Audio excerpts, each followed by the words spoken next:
So we'll start the session. So hi all, I welcome every one of you for 5 editorials of the week initiative. In this initiative, we'll be identifying 5 important editorials which came in the Hindu in the last 1 week, and we'll be discussing that with respect to the mains point of view. But in the varam vandu last munana week la irundhu one eduthirken, express la irundhu eduthirken editorials. So the aim of this initiative enadana, the points which you are reading in editorials should be coming in your answers. Adha aim, vera edume aim illa. So try to use the points which you are studying here in your answers. That's the ultimate objective. So today I've identified 5 editorials. Let us go and see. So before going, I would like to make a few announcements. So tomorrow we are having a cycling ride, special Independence Day cycling ride in order to commemorate the 75 years of India's independence. That is 76th Independence Day. இது ஒரு பெரிய பஞ்சாயத்தா இருக்கு. நான் 76 Independence Day போட கீழே என்ன correction பண்ண வரேன். சார் 75th Independence Day அப்படின்னு. 76th Independence Day தான் correct. It is 76th Independence Day tomorrow and 75 years of India's independence. So முதல் Independence Day August 15, 1947 வந்து first Independence Day கொண்டாடினதுனால நாளைக்கு 76th Independence Day. ஆனா இன்னியோட 75 வருஷம் முடியுது. So that is the significance. Okay, 75 years of India's independence on 76th Independence Day. So அதை commemorate பண்றதுக்கு we are conducting a special cycling drive. I'll participate பண்ணோம்னா link is posted in the description box. Tomorrow morning at 5 a.m. it is starting in KINGMAKERS IAS Academy. You can come and join. And at 8:15 we are having a flag hoist ceremony by Mr. Jangit IPS, former DGP of Tamil Nadu. So he will be hoisting the flag and he will be delivering the Independence Day special address. Followed by that, we'll be having speeches delivered. Our speech competition we conducted today. There was a speech competition, essay competition, and painting competition held today for current batches. Seniors kaliyadu. ஏன்னா சீனியர்ஸ்க்கும் current பேட்சுக்கும் competition வச்சா it will be பயாஸ்ங்கிறதுனால வெறும் current batch ஜூனியர்ஸ்க்கு மட்டும் we conducted the competition. So அதுல வந்து அதோட ப்ரைஸ் டிஸ்ட்ரிபியூஷன் இருக்கும். அதில் பெஸ்ட் ஸ்பீச்சில் வின் பண்ண 3 பேரோட ஸ்பீச் இருக்கும். Followed by that prize distribution. இதுதான் வந்து tomorrow we are having as the agenda. So அது வந்து ஒரு 9:30 10 முடிஞ்சிடும். 10:30 வந்து we are having a special session on India at 75 by faculty members. Me, Ganesh sir, இந்த மாதிரி எல்லா ஃபேக்கல்டிஸும் வந்து will be talking regarding the importance of India at 75, அதோட சிக்னிஃபிகன்ஸ் என்ன அப்படிங்கிறத பற்றி. That will go for another 2 hours till 12:30 roughly. So அதுக்கப்புறம் we are having lunch. After the lunch at 2 o'clock we are having quiz competition. Okay, India at 75 தீம்ல வந்து we are having quiz competition. Quiz competitionல all the people can join as teams. So இதுல என்னதுன்னா pressure அந்த ஒரு team we are going to make the team in such a way that there is a senior and juniors in a single team. It's not that தனித்தனி டீமா நீங்க பண்ணக்கூடாது. உங்களை எல்லாரையுமே நம்ம வந்து தனி டீமா போட்டா நீங்க ஜெயிச்சிருவீங்க. ஸோ அதனால வந்து உங்களில் இருக்கிற ஏன்னா அதர் காம்படிட்டர்ஸ் வந்து இந்த freshers batch, so you know more. So அப்படிங்கிறதுனால ஸோ அதனால team selections and preliminary stage வந்து 2 o'clock இருக்கும். Actual quiz will start at 3 o'clock. So 2 o'clock எல்லாரும் ரீஅசம்பிள் ஆகணும். அண்ட் ஈவினிங் அது முடிஞ்ச பிறகு ப்ரைஸ் டிஸ்ட்ரிபியூஷன் இருக்கும். ஸோ இதுதான் நாளைக்கு இண்டிபெண்டன்ஸ் டேக்கான அஜெண்டா. ஸோ இது கேஷ் ப்ரைஸ் இருக்கு ஃபார் குவிஸ் காம்படிஷன். மிச்சம் எல்லாத்துக்கும் புக்ஸ் தான். Okay, so this is the brief agenda for India at 75. Okay, நாளைக்கு எல்லாரும் பாருங்க and come and participate in the independence day flag hoisting and the Independence Day special session. Okay, so with this note, let us start the today's session. So on the eve of India at 75, already நான் ஒரு speech கொடுத்து வேற ஒரு சேனல்ல all India civil சர்வீசஸ்ல ஒரு video போட்டாச்சு. அந்த video போய் பாருங்க. இந்த வீடியோவில் நான் அதை பத்தி பேசல. ஒரே கதையை 30,000 வாட்டி 30 வீடியோல சொன்னா போர் அடிக்கும். ஸோ அதனால வந்து go and see that video in All India Civil Services channel. Now we'll go to the today's editorial. So இன்னொன்று, yesterday we successfully conducted அந்த ஈவெண்ட் பற்றி சொல்லவே இல்லை. we conducted this walk for plastic event. யூடியூப்ல பார்க்குறவங்களுக்கு நீங்களாம் தான் வந்தீங்க. But we conducted an event called walk for plastic where more than 130 aspirants participated in a plogging initiative which was done in collaboration with an NGO called Walk for Plastic founded by Gautam. So we collected almost 37 kg of recyclable plastic and it was recycled. And we walked throughout Annanagar. 7 team of we walked throughout Annanagar and we collected this to commemorate the 75 years of India's independence. So now we'll start the session.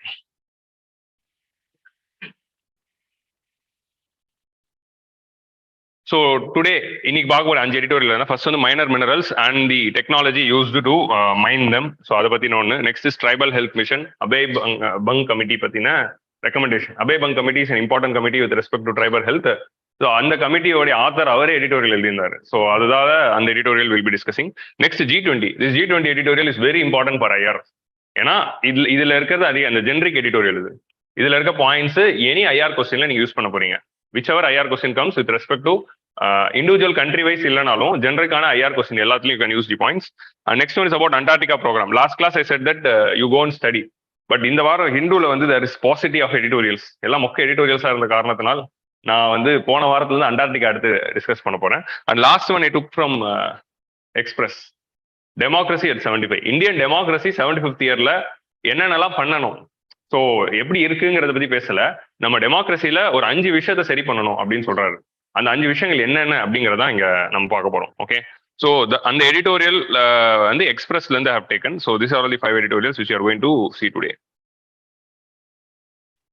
Contradictions of freedom அந்த editorial பேர். ஏன்னா நீங்க இதெல்லாம் படிச்சிருப்பீங்க, இது படிக்கலன்னா you can go and see Contradictions of freedomனு Indian எக்ஸ்பிரஸ்ல இருக்கும். 13th August வந்தது. So first editorial is about the minor minerals. So we are classifying the minerals into major minerals and minor minerals. Correctா? So major minerals வந்து okay, major minerals அப்படின்னா those minerals அது வந்து government வந்து major minerals act, minor minerals act அப்படின்னு pass பண்ணி அதோட ஷெடியூல்ஸ்ல they have given what is major minerals, what is minor minerals. Iron ore, coal, aluminium, இந்த மாதிரி விஷயங்கள்லாம் மேஜர் மினரல்ஸ். மைனர் மினரல்ஸ்ல என்னென்ன வருதுன்னா சாண்டு, கிராவல், டோல்மைட், இந்த மாதிரி. இப்போ வீடு கட்டுறதுக்காக ஜல்லி இருக்குல்ல அந்த கல், அப்புறமா வந்து ஆத்து மணல் திருடுறாங்கல்ல அது. ஸோ அது எல்லாமே வந்து it is called as minor minerals. So அதெல்லாமே வந்து கிரானியூல்ஸா இருக்கிறதுனால ஸோ அது வந்து தே ஆர் அது எப்படி கிளாசிஃபை பண்றாங்கன்னா through the schedules. Minor minerals ஆக்ட்ல இருக்கிறதெல்லாம் மைனர் மினரல்ஸ், மேஜர் மினரல்ஸ் ஆக்ட்ல இருக்கிறதெல்லாம் major minerals. So major minerals is regulated by union government, minor minerals is regulated by state governments. So இதுதான் அது ரெண்டுத்துக்குள்ள இருக்க டிஸ்டிங்ஷன். ஸோ இதுல மைனர் மினரல்ஸ் உடைய மைனிங்ல இருக்கிற ப்ராப்ளம்ஸ் பத்தி பேசுறாரு. One of the classic case throughout India, how we are illegally exploiting the minor minerals. ஆத்து மணல் திருடுற அந்த கதை பத்தி தான் பேசியிருக்காரு. Okay, so GS1 natural resources is a direct topic. Okay, so அதனால it is very much relevant in the syllabus. We are plundering the minor minerals. So இந்தியாவுடைய மைனர் மினரல் ஸ்ட்ரென்த் என்ன அப்படின்னு பாத்தீங்கன்னா, ஸோ மைனர் மினரல் ஸ்ட்ரென்த் வந்து 60 million metric tons. Okay, and second largest extractive industry in the world after water. தண்ணிக்கு அப்புறமா அதிகமா exploit பண்ண mineral எதுன்னு பாத்தீங்கன்னா மைனர் மினரல்ஸ் தான். நெக்ஸ்ட் வந்து it is coming under the regulations of state government. So இந்த ரெண்டு டேட்டா வந்து ஆன்சர் ரைட்டிங் தேவைப்படும். Second largest extractive industry after water, அப்புறமா வந்து 60 million metric tons டிமாண்ட் இருக்கு இந்தியால. Okay, state government is regulating it, administrating it, and they are only passing the rules regarding the minor minerals. They are fixing the rates of royalty. Royalty என்னதுன்னா when an extractor is taking minor minerals, அதுல இருந்து வரக்கூடிய ரெவன்யூல they have to share something with the state government. இப்போ ஒருத்தர் வந்து ஒரு contract எடுக்கிறார் minor minerals மைனிங்க்கு அப்படின்னா அதுல இருந்து வர ரெவன்யூல ஒரு ஷேர் வந்து ஸ்டேட் கவர்மெண்ட்டுக்கு வரியா கட்டணும். That is royalty. And enforcement, அது என்ஃபோர்ஸ் பண்றது. அதுல ஏதாவது ப்ராப்ளம்ஸ் அண்ட் இல்லீகலா பண்ணா அதுக்கு பனிஷ் பண்றதுக்கான ப்ரொவிஷன்ஸ் எல்லாமே ஸ்டேட் கவர்மெண்டோட ரெகுலேஷன்ஸ் தான். ஸோ இப்போ மேஜர் ப்ராப்ளம் என்ன அப்படின்னா ரேட்ஸ் ஆஃப் ராயல்டி. எதுக்காக இல்லீகல் மைனிங் நடக்குது? இல்லீகல் மைனிங் நடக்கிறதுக்கு 2 காரணம் இருக்கு. ஒரு காரணம் என்னதுன்னா டிமாண்ட் ஹையா இருக்கிறதுனால அது வந்து எங்கெங்கெல்லாம் கிடைக்க முடியுதோ அங்கெல்லாம் எடுக்கலாம். ஸோ அதோடைய கவர்மெண்ட் வந்து இங்க இருந்து மணல் எடுக்கலாம் அப்படின்னு ஒரு சில இடத்த ஸ்பெசிஃபிக்கா பின் பாயிண்ட் பண்ணியிருக்காங்க. From where if you take it is not exploitative, அந்த மாதிரி ரீஜன்ஸை பின் பாயிண்ட் பண்ணியிருக்காங்க. பட் அந்த மாதிரி ரீஜன்ஸ்லாம் ரொம்ப டிஸ்டன்ஸா இருக்கிறதுனால கன்ஸ்ட்ரக்ஷன் சைட் பக்கத்துல இருந்தே எங்கேருந்து திருட முடியும் அப்படிங்கிறத பார்த்துட்டு எடுக்கிறது தான் ஃபர்ஸ்ட் வந்து reason to make go it legal. கரெக்டா? ஏன்னா டிரான்ஸ்போர்டேஷன் காஸ்ட் ஆகுது அப்படிங்கிறதுனால கன்ஸ்ட்ரக்ஷன் சைட் பக்கத்துல இருந்து எடுக்கலாம் அப்படிங்கிறது this is first reason to go illegal. Second reason to go illegal என்னதுன்னா ராயல்டி ஷேரிங். நீங்க ஸ்டேட் கவர்மெண்ட் கிட்ட பர்மிட் வாங்கிட்டு லைசன்ஸ் வாங்கிட்டு if you are mining the minerals அதுல இருந்து வர ரெவன்யூல ஒரு பார்ட் ஸ்டேட் கவர்மெண்ட் கட்டணும். இல்லீகலா பண்ணா கட்ட தேவையில்ல. ஸோ இந்த 2 ரீசன்னால தான் illegal plunder is happening. So இந்த 2 ஏரியால தான் state government should come forward and implement it with the penalty. Okay, so what are all the issues? Gravel taken from agricultural lands. So அதனால தான் பக்கத்துல அக்ரிகல்ச்சர் லேண்ட்ஸ்ல இருந்தே வந்து எடுக்கிறது. அப்புறம் ஃபாலோ லேண்ட்ஸ், ஒரு லேண்ட் வந்து ஃபாலோ ஆச்சுன்னா அதுல இருந்தே இருக்கிறது. கன்ஸ்ட்ரக்ஷன் சைட்டோடைய அந்த டெமாலிஷ்டு திங்ஸ் வேஸ்ட்ல இருந்து எடுக்கிறது. ஆத்தரைஸ்டு குவாரில இருந்து எடுக்காம இங்க இருந்துலாம் வந்து தே ஆர் டேக்கிங் ரபிள்ஸ். மணல் மட்டும் இல்லாம நீங்க இதுவும் வச்சுக்கோங்க, அந்த ரபிள்ஸ் கூட வச்சுக்கலாம். அதே மாதிரி ஜல்லி, that is also you can add in this. So all this things they are taking from these areas. இப்போ வந்து ஒரு ரோடு போடுறாங்கன்னா அந்த ரோடு பக்கத்துல இருந்தே என்ன அக்ரிகல்ச்சர் லேண்ட் இருக்கு, என்ன ஃபாலோ லேண்ட் இருக்கு, எங்கேருந்து மண்ணு கிடைக்கும், அங்கேருந்து எடுத்து வந்து மண்ணு போட்டுறது. ஸோ இந்த மாதிரி வந்து instead of taking from quarry they are taking from the short routes. Environmental impact assessment act 1994 and 2006 என்ன சொல்றாங்கன்னா 5 ஹெக்டர்ஸ்க்கு மேல இருக்கிற குவரி சைட்ல இருந்து எடுத்தா மட்டும்தான் இந்த மைனிங் சைட்ஸ்க்கெல்லாம் இஏஏ பண்ணணும் அப்படிங்கிற ஒரு ரூல் போட்டிருக்காங்க. ஓகே, 5 ஹெக்டர்ஸ்க்கு மேல இருந்தாதான். ஸோ அதனால இவங்க சூப்பரா என்ன பண்ணிடுறாங்க, எங்கெங்க இருந்தெல்லாம் அவங்களாம் எடுக்க முடியுமோ அந்த ஏரியாவெல்லாம் 5 ஹெக்டர்ஸ்க்குள்ளேயே மெயின்டைன் பண்ற மாதிரி வச்சு எடுத்துக்கிறாங்க. ஸோ கவர்மெண்ட் இல்லீகல்னு கூட சொல்ல முடியாத மாதிரி தேர் பைபாசிங் இஸ். ஸோ அதனால தான் 2016ல amended the environment impact assessment act and they set that even 5 ஹெக்டர்ஸ்க்குள்ள வந்தாலும் it will be coming under it. அதே மாதிரி என்வாரன்மெண்ட் இம்பாக்ட் அசஸ்மெண்ட் 2016 லா என்ன சொல்லுதுன்னா, at every district level we have to establish environment impact assessment agency and district environment appraisal committee. So இந்த appraisal committeeயும் environment impact assessment agencyயும் district levelல form பண்ண சொல்றாங்க. So district levelல ஃபார்ம் பண்ணி அந்த district level agency தான் is going to give the approval for minerals quarries. Okay, அந்த ஏஜென்சியில வந்து they review only 50% of the projects. So ஒரு 100 இடத்துல இருந்து மணல் எடுக்கிறாங்கன்னா 50% ப்ராஜெக்ட்ஸ் தான் இந்த கமிட்டி கிட்ட அப்ரூவல் வாங்க போகுது. அந்த கமிட்டி எத்தனை ப்ராஜெக்ட்ஸ் ரிஜெக்ட் பண்றாங்க அப்படின்னு பாத்தீங்கன்னா rejection rate is less than 1%, which means that எது வந்தாலும் அப்ரூவ் பண்ணி அமைச்சிடுறாங்க. என்வாரன்மெண்ட் இம்பாக்ட் அசஸ்மெண்ட் அந்த மாதிரி தான் போகுது. ஸோ என்வாரன்மெண்ட் இப்போ நம்ம டிரைவிங் லைசன்ஸ் வாங்குற மாதிரி, ஓகே, யார் போனாலும் டிரைவிங் லைசன்ஸ் கிடைச்சிடும்ல அந்த மாதிரி. ஸோ அந்த மாதிரி தான் இருக்கு. ஸோ இந்த ரிஜெக்ஷன் ரேட் 1% தான் இருக்குங்கிறது வந்து it is a risky stat, which means that easily they are getting the approval. So இந்த விஷயத்தை வந்து again we have to check. Okay, இந்த 5 ஹெக்டர்ஸ்க்கு கீழே இருக்கிற எல்லாமே டிஸ்ட்ரிக்ட் ஏஜென்சி கீழே ஒழுங்கா வெட் பண்றாங்களான்னு பார்க்கணும். அதே மாதிரி இந்த ரிவ்யூ பார்க்கணும். ஸோ இப்போ வந்து நெக்ஸ்ட் வந்து என்ன சொல்றாங்க, இல்லீகல் மைனிங்னால வந்து எக்கனாமிக் என்வாரன்மெண்டல் இம்பாக்ட் பத்தின 3 கேஸ் ஸ்டடிக்கு எக்ஸாம்பிள் தராங்க. அகைன் ஆன்சர் ரைட்டிங் இந்த மாதிரி எக்ஸாம்பிள்ஸ் தான் தேவை. ஃபர்ஸ்ட் வந்து illegal mining of dolomite, marble and sand. Okay, marble வந்து it is coming under minor minerals. Marble and sand is rampant. எந்த 3 இடத்துல, இந்த 3த்துல தான் வந்து இந்தியாவில் அதிகமான இல்லீகல் மைனிங் நடக்கிறது. இந்த 3த்துல தான் dolomite, marble and sand. So அதே மாதிரி வந்து கொனாக்கி லைம்ஸ்டோன் குவரிஸ்ல வந்து கிட்டத்தட்ட 2.8 million metric tons of limestones வந்து இல்லீகலா எடுக்கிறாங்க. கொனாக்கி லைம்ஸ்டோன் குவரி வந்து it is located in Andhra Pradesh. Yamuna river bed வந்து Yamuna river bed is second is the largest area from where the sand is taken and it is affecting. So இப்போ இந்த 2வது case ஸ்டடியில நீங்க என்ன நோட் பண்ணணும்னா, இல்லீகல் சாண்ட் மைனிங்னால ப்ரிலிம்ஸ்ல இதோட கொஸ்டினா வரலாம், what are all the impact of illegal sand mining அப்படின்னு ஒரு கேள்வி வந்து 5 கொடுத்துருவாங்க. 1 2 3 1 2 3 1 2 3 4 5 அந்த மாதிரி வரும். அதுல இது எல்லாமே வரும். Affect soil forming process, loss of aquatic life, increase in flood, droughts, degradation of water quality. So இது எல்லாமே effect which was felt in Yamuna ரிவர்ல இருந்து லக்னோ ரீஜன் கிட்ட, லக்னோ அந்த ஆக்ரா பெல்ட்டுக்கு நடுவில் இருக்க அந்த ரீஜன் கிட்ட எடுத்த பிளண்டர்னால all this process are being affected. So how it is affecting the soil forming process and loss of aquatic life. So river இருக்கு, river bedல மணல் இருக்கு. அந்த மணல் உடைய ரோல் என்ன அப்படின்னு பாத்தீங்கன்னா, it regulates the flow of the river. ஒரு ரிவர் வந்து ஒரு இடத்துல போகுதுன்னா இந்த கீழே இருக்கிற மணல் வந்து ஒரு இன்டைரக்டா இட் இஸ் கிரியேட்டிங் ஃபிக்ஷன்ல. ஸோ அது வந்து ஒரு பிரேக் மாதிரி செயல்படுது. அதே மாதிரி இந்த மணல் மேடு மேலதான் வந்து aquatic lifes are being establish. இப்போ இந்த மணலை வந்து when we are taking what it is happening, the river flow வந்து அதோடைய ஃப்ளோ ஸ்பீடு, வெலாசிட்டி எல்லாம் மாறுது. அதனால அக்வாட்டிக் லைஃப் வந்து டிஸ்டர்ப்ட் ஆயிடுது. பிளஸ் அக்வாட்டிக் லைஃப் உடைய ஹேபிட்டட்ஸ் எல்லாமே டிஸ்ட்ரக்ட் ஆயிடுது. So automatically aquatic life is going, ரிவருடைய ஃப்ளோ உடைய ஸ்பீடு வந்து மாறுது. ஸோ இந்த 2 ஏரியானால த ரிவர்ல வந்து ஒரு ப்ராப்ளம் வருது. இதை தாண்டி என்ன ஆகுது, ஃப்ளட்டிங் இஸ் ஹேப்பனிங். ஸோ இந்த மணல்லாம் இருக்கிறதுனால அந்த ரிவருடைய ஃப்ளோ வந்து ரெகுலேட் ஆகுது. நம்ம அந்த மணல் எடுத்த பிறகு என்ன ஆயிடுது, easily when there is an excessive rain, easily the river will be breaching. So ஒரு பல 1000 வருடங்களா, ஒரு பல மில்லியன் வருடங்களா இந்த மாதிரி ஒரு மணல் ஃபார்ம் ஆகி river would have reached the stability, ஒரு எக்கலாஜிக்கல் பேலன்ஸ் வந்து ரீச் ஆயிருக்கும். அந்த பேலன்ஸை இமீடியட்டா டிஸ்டர்ப் பண்ணும்போது ஆட்டோமேட்டிக்கா it is disturbing the entire water flow. அந்த ஹைட்ராலஜிக்கல் சேனல் ஃப்ளோ வந்து இட் இஸ் டிஸ்டர்ப்டிங். ஸோ இன்னும் இது வந்து ஜியோமார்பாலஜி சாப்டர்ல வந்து இன்னும் டீடைலா போனோம்னா ஹைட்ராலஜிக்குள்ள போனோம். சேனல் மார்பாலஜி அப்படின்னு ஒரு கான்செப்ட் வரும் ஜியோகிராஃபி ஆப்ஷனல்ல. So how this river bed disturb பண்ணா channel morphology will be affected. But அந்த அளவுக்கு டீடைலா போக வேணாம். சேனல் மார்பாலஜி அப்படிங்கிற வேர்டை மட்டும் புரிஞ்சுக்கோங்க. சேனல்னா என்ன, ரிவர் சேனல். மார்பாலஜினா அதோடைய ஸ்ட்ரக்சர். ஸோ சேனல் மார்பாலஜி அப்படின்னா என்னதுன்னா, இந்த ரிவர் பெட் எடுக்கும்போது it is disturbing the channel morphology of the river அப்படிங்கிற வார்த்தை மட்டும் எழுதுங்க போதும். அதுக்குள்ள டீடைல்டா நான் போகல, ஏன்னா ஜியோகிராஃபி ஆப்ஷனல் ஆயிடும். So Yamunala, all these things are happening. Soil forming process, loss of aquatic life, increasing spreads, droughts. Drought ஏன் நடக்குது? ரிவரோட ஃப்ளோ மாறினதுனால தண்ணி வந்து இப்போ அந்த ஒரு பிரேக் மாதிரி தானே இருக்கு, ஒரு ஷாக் அப்சார்பர். அது அந்த மணலுங்கிறது ஒரு ஷாக் அப்சார்பர், ஒரு பிரேக். அது அப்படியே வந்து ரிவர் வந்து அந்த பிரேக் இல்லாம போயிடுது. So automatically it is leading to drought in the long run and degradation of water quality. Sand will filter the water. So அந்த இது வந்து டிஸ்டர்ப் ஆயிடுது. நர்மதால இது ஒரு முக்கியமான case study. There is 76% fall of mahseer fish population.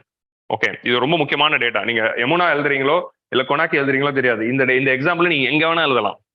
நம்ம environment related any question எங்க வந்தாலும் மஷீர் ஃபிஷ் பாப்புலேஷன் 76% 50 இயர்ஸ்ல குறைஞ்சிருக்கு அப்படிங்கிறத you can write in any answer in Narmada river. Okay, so இது வரைக்கும் கிளியரா? அடுத்து வந்து last of exchequer, illegal mining நடக்கிறதுனால UP is losing almost 70% of the mining revenue and there is 700 crore revenue loss for Bihar because of illegal sand mining.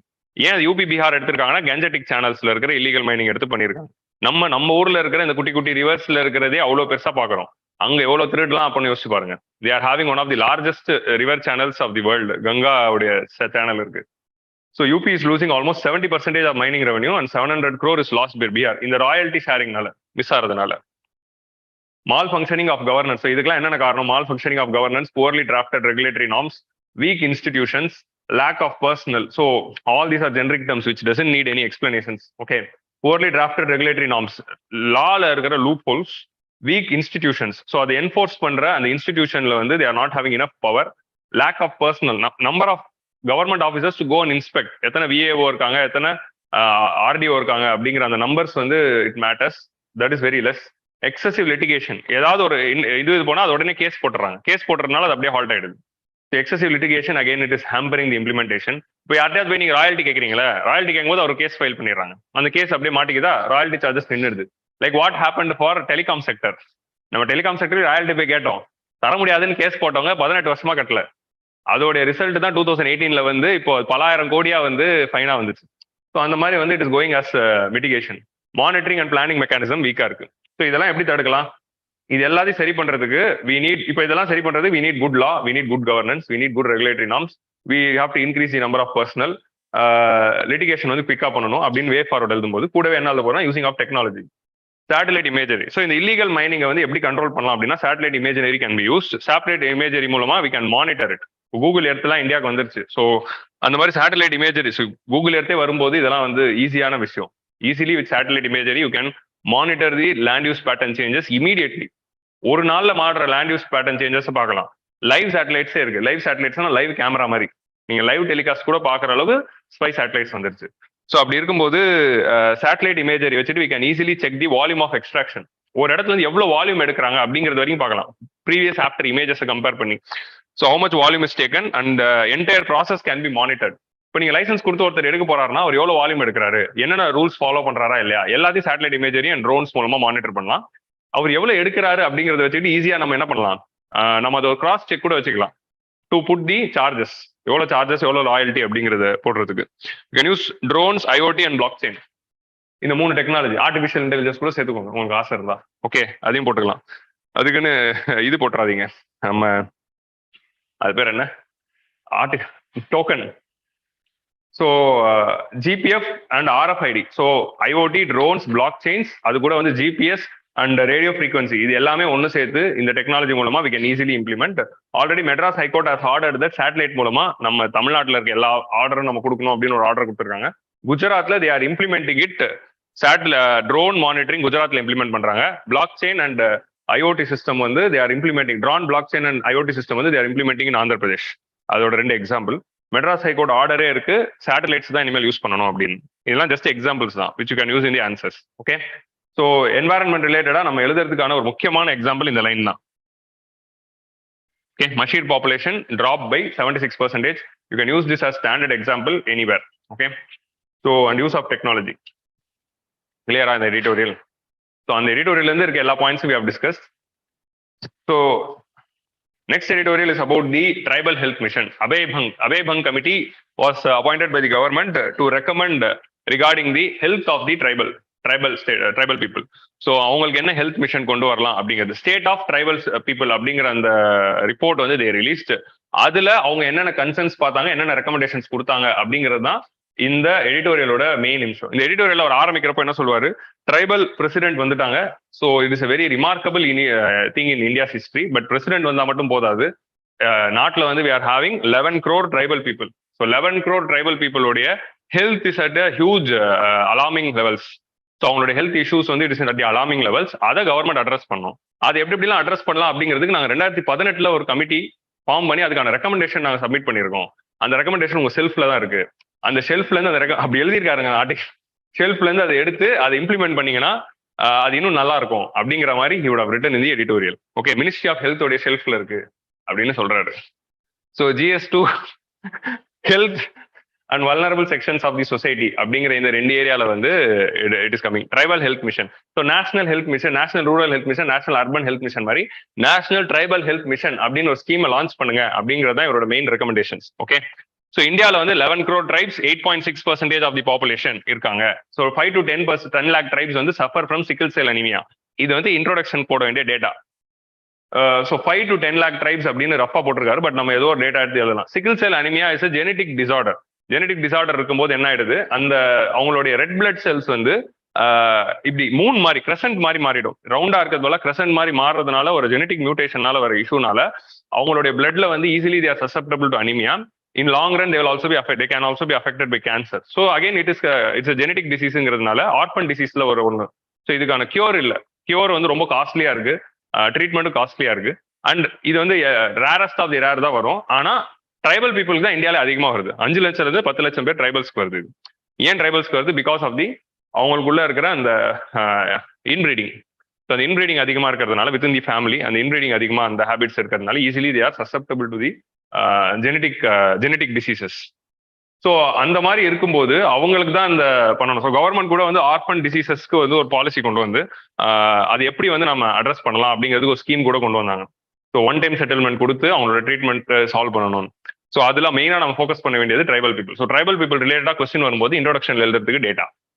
State of India's Tribal People Health Committee, in the committee pair, also called as Adil Baig Committee, was appointed by Ministry of Health and Ministry of Tribal Affairs together, and they submitted their report in 2018. So Adil Baig Committee is related to the affairs of whom? அப்படிங்கிறதே வந்து question வரலாம். Okay,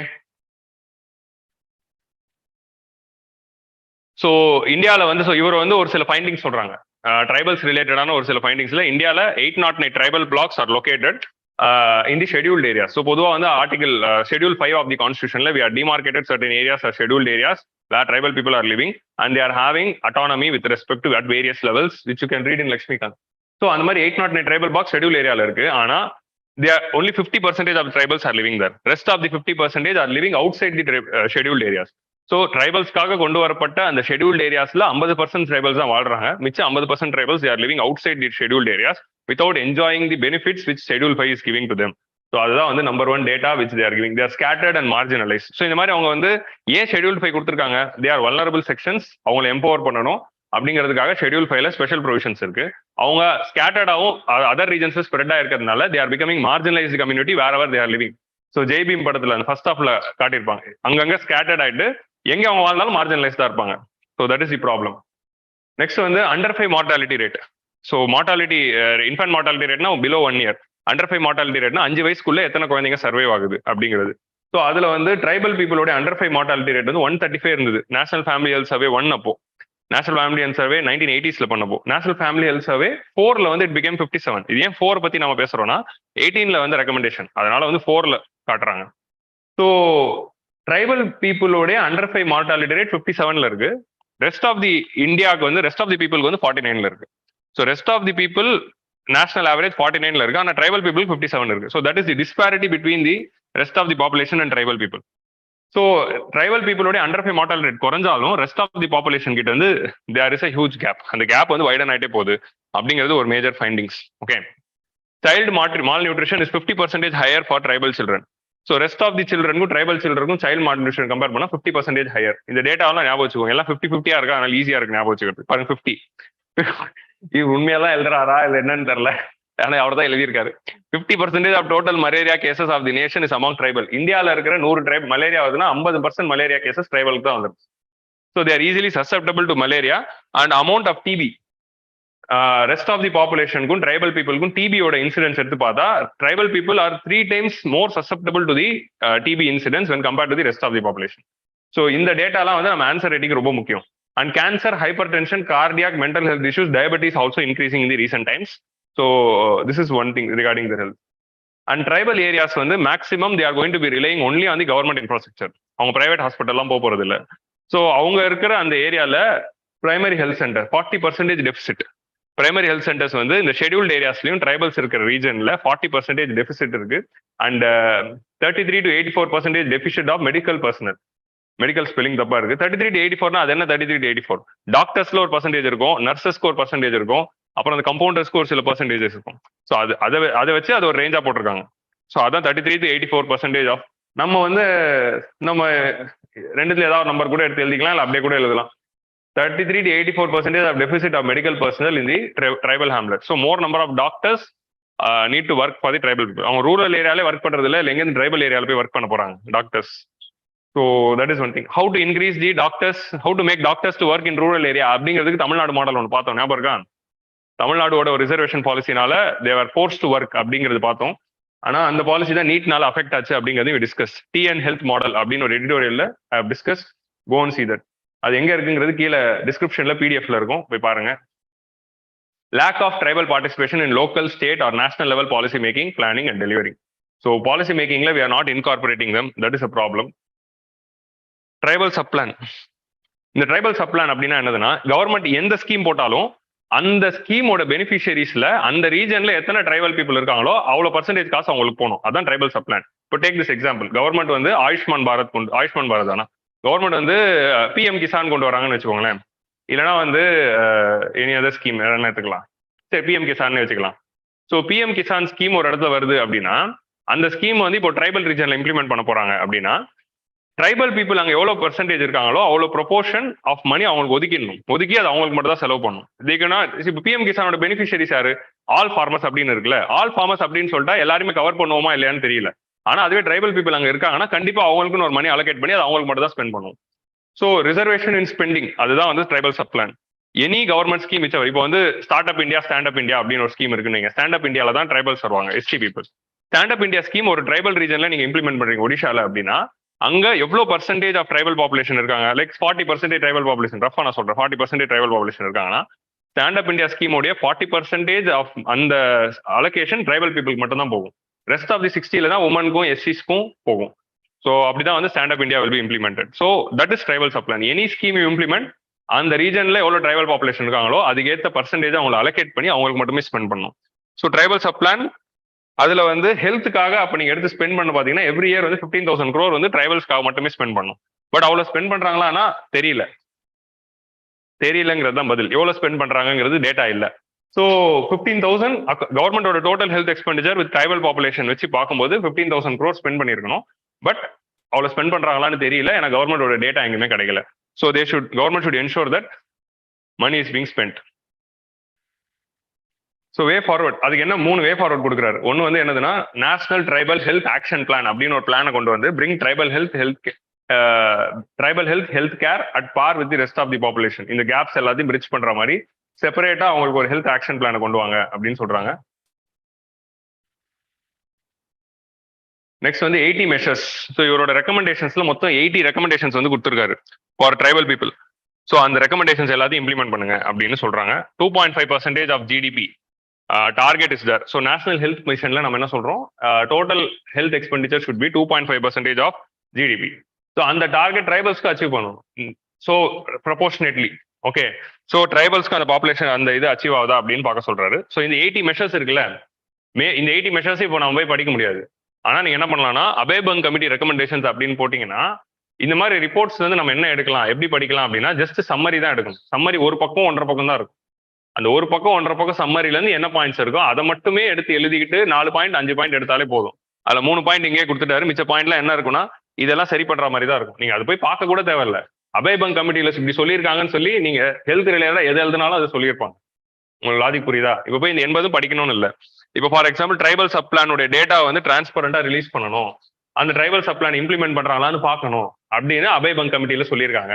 அதே மாதிரி வந்து primary health centres உடைய numbers வந்து tribal ரீஜன்ல அதிகப்படுத்தணும் அப்படின்னு சொல்லியிருக்காங்க. மலேரியா கேசஸ்க்கு வந்து ஸ்பெஷல் அட்டென்ஷன் கொடுக்கணும், சிக்கிள் செல் அனிமியாவுக்கு ஸ்பெஷல் ஃபண்டிங் கொடுக்கணும் அப்படின்னு சொல்லியிருப்பாங்க கண்டிப்பா அபே பங் கமிட்டியில. ஸோ நீங்க என்ன வேணா போட்டு எழுதலாம், அபே பங் சொல்லியிருக்காரு அப்படின்ட்டு. கிளியரா? So that is the logic here. இப்படிதான் நம்ம ஹேக்ஸ் பண்ணணும், உட்காந்து எல்லாமே படிச்சுட்டு இருக்க கூடாது. So next editorial is an editorial regarding G20. இதுல என்ன சொல்றாங்கன்னா G20யோட அஜெண்டா இப்போ என்ன அப்படின்னே தெரியாம இருக்கும். ஏன் அஜெண்டா என்னன்னு தெரியாம இருக்கும் அப்படின்னா, G20 is a consortium of 19 countries and European union. So இந்த 19 கண்ட்ரீஸுமே யாருன்னு பாத்தீங்கன்னா, அதுல இருக்க முதல் கான்ட்ராடிக்ஷன் டெவலப்டு இருக்காங்க, டெவலப்பிங் இருக்காங்க. ஸோ யாரோட அஜெண்டாவை செட் பண்றது அப்படிங்கிற ஒரு சண்டை இருக்கு. இப்போ அந்த G20 வந்து இப்போ ஒரு கோல்டு வாரா பிரியுது. என்ன கோல்டு வாரா பிரியுதுன்னா, 3ஆ பிரியுது. ஸோ ஒரு குரூப் வந்து வெஸ்ட் குரூப், அமெரிக்கா தலைமையில இருக்க வெஸ்ட் குரூப், இன்னொன்னு சைனா ரஷ்யாவுடைய தலைமையில இருக்கிற இன்னொரு குரூப். ஸோ இதுல யார் வரா? China, Russia, Pakistan, Iran, north Korea, அந்த கேங் வருது, அமெரிக்காவுடைய எதிரிகள் கேங். ஸோ மூணாவது ஒரு குரூப் வந்து இந்தியா தலைமையில எமர்ஜ் ஆகணும் அப்படின்னு நம்ம நம்புறோம். Like it was in 1950. So இந்த 3 குரூப் வந்து எமர்ஜ் ஆகுது. இந்தியாவின் தலைமையில அந்த non align group, multi align group அப்படின்னு சொல்லலாம், ஏதோ ஒரு டெர்மினாலஜி. ஸோ இந்த 3 குரூப்புமே அதுல இருக்கு G20ல, கரெக்டா? ஸோ இந்த 3 குரூப்புக்குள்ளேயும் இப்போ there is a huge conflict of what will be the agenda of G20. So G20 அப்படிங்கிறது it's not an organisation, it is just a summit. இந்த சம்மிட்ல 20 பேரும் மீட் பண்ணி குளோபல் ப்ராப்ளம்ஸை டிஸ்கஸ் பண்ண போறாங்க. And that global problem initially when they started it was economic problems. So இப்போ அதை வந்து எக்ஸ்பேண்ட் பண்ணி அதர் குளோபல் காமன் ப்ராப்ளம்ஸை ஆட் பண்ணலாம் அப்படின்னு கொஞ்சம் கொஞ்சமா ஆட் பண்ணிட்டாங்க. ஸோ 2008க்கு முன்னாடியே G20 அப்படிங்கிற கான்செப்ட் இருந்தாலும் அது ரெகுலரா போகல. ஸோ குளோபல் எக்கனாமிக் கிரைசிஸ் 2008ல ஹிட் ஆன பிறகுதான் G20 சீரியஸா எடுத்துட்டு அதோட சம்மிட்ஸ் வந்து எவ்ரி இயர் நடத்துற மாதிரி பண்ணாங்க. ஸோ அதுல ஆல்ரெடி வந்து global financial stability, avoiding and other 2008 related kind of recession அப்படிங்கிற பல objectives they are functioning. But at present day because of this emerging cold war scenario, இதோடைய ப்ரையாரிட்டிஸ் என்னவா இருக்கலாம் அப்படிங்கிறதுல there is a conflict. So அந்த conflict எப்படி solve பண்ணி G20யோட ப்ரையாரிட்டிஸா என்னென்ன இருக்கலாம் அப்படின்னு ஒரு ரெக்கமெண்டேஷன் தராரு. ஓகே, அவர் கனவுல உதிச்ச ரெக்கமெண்டேஷன்ஸ் அதெல்லாம் நடக்காது, ஆனா இது நம்ம எழுதும் போது இப்படி இருக்கலாம் அப்படிங்கிற மாதிரி நம்ம எழுதலாம். ஓகே, கண்டிப்பா அவர் சொல்ற அஜெண்டாலாம் பார்த்தா சிரிப்பா இருக்கும், இதெல்லாம் இவனுக்கு பண்ற மாதிரியா இருக்கு அப்படிங்கிற மாதிரி. பட் நம்ம ஆன்சர் ரைட்டிங்ல நடக்கும், அதுதான் வந்து. So IR global grouping. So what is agenda? So இது introduction point. 85%, so 95% of the patterns அப்படின்னு ஆரம்பிக்குது. ஓகே, அது ஒரு 95 இருந்தது முன்னாடி, 95, 85, 75, 65. இவனு உண்மையா எழுதுறாங்களா ஏன்னா அப்படி ஃபேகன்சி, பட் நல்லா இருக்குல்ல, ஈஸியா ஞாபகம் வச்சுக்கோங்க. 95% of global patterns, 85% of global GDP, 75% of trade, 65% of the world population தான் G20ல இருக்காங்க. ஓகே, இது சூப்பரா இருக்கு, அப்படியே ஞாபகம் வச்சுக்கோங்க. It strengthens the global architecture and governance. Global prosperity is interdependent and economic opportunities and challenges are interlinked. Discuss அப்படின்னு கூட ஒரு கொஸ்டினா நாங்க MSLPல கேட்கலாம். ஓகேவா? So this is the global prosperity. So development of the economic development of the world is interdependent. So a nation cannot develop by cutting off all its link with the rest of the world. Like how USA developed in 18th century and 19th century. World politics ல involve ஆகாம தனியா develop ஆனாங்க. So அந்த மாதிரியான ஒரு space இப்போ இல்ல. No, each and every nation can develop only with the global collaboration. Global collaboration இருந்தால் மட்டும் தான் டெவலப் ஆக முடியும். So global prosperity is interdependent. Economic opportunities and challenges are interlinked. Global எக்கனாமில இருக்கிற problems cannot be solved by a single nation alone. So only through global cooperation they can solve. So இந்த word வந்து answer ரைட்டிங்ல எழுதும் போது இந்த மாதிரி keywords போட்டு எழுதுறது it will be very good. Okay, so that is what is discussed here. So இந்த விஷயத்தை அப்படியே மைண்ட்ல வச்சுக்கோங்க. இந்த first line, so what are all the challenges? So நம்மளுடைய குளோபல் G20ல வந்து தேர் ஆர் 3 challenges அப்படின்னு ஒரு மென்ஷன் பண்றாரு. ஃபர்ஸ்ட் சேலஞ்ச் என்ன அப்படின்னு பாத்தீங்கன்னா multilateral commitments. So global aid, developed countries should provide aid to the developing countries அப்படின்னு ஒரு கான்செப்ட் இருக்குல்ல. ஸோ ஒன்னொன்னா பாருங்க, எய்டு ஒன்று இருக்கு, ட்ரேட் ஒன்று இருக்கு. ரெண்டுத்துலயுமே வந்து global committeds are being shattered. Eight அப்படிங்கிறது எதுல வருதுன்னா UNFCCல வருது. Developed country should give $100 billion for developing countries for climate change mitigation and adaptation strategies அப்படின்னு நம்ம சொல்லியிருக்கோம். கிளைமேட் சேஞ்ச் டெவலப்பிங் கண்ட்ரிஸ் எப்படி அடாப்ட் பண்ண முடியும்? Through funding from developed countries. அதான் பாரிஸ் அக்ரிமெண்ட் சொல்லுது. ஆனா இவனுங்க $100 billion கொடுத்தாங்கன்னா கொடுக்கல, இப்போ வரைக்கும் $7 billion தான் கொடுத்துருக்காங்க. ஸோ குளோபல் எய்டுங்கிற எங்கெங்கெல்லாம் அந்த பிரின்சிபல்ஸ் இருக்கும் அங்கெல்லாம் developed countries are not at all giving aid. அதே மாதிரி குளோபல் ட்ரேட் அப்படிங்கிறது ரெகுலேட் பண்றது தான் WTO அப்படின்னு ஒன்று இருக்கு, அவங்களோட அக்ரிமெண்ட்ஸ்லாம் அப்படின்னு இருக்கு. ஸோ அந்த எல்லா அக்ரிமெண்ட்ஸையும் டெவலப்டு கண்ட்ரிஸ் தான் அதிகமாக பிரீச் பண்றாங்க. ஆனால் டெவலப்பிங் கண்ட்ரிஸ் பிரீச் பண்ணும்போது அது ஒரு குளோபல் பொலிட்டிக்கல் இஷ்யூ மாற்றுவாங்க. So that is what is happening in the global organisations.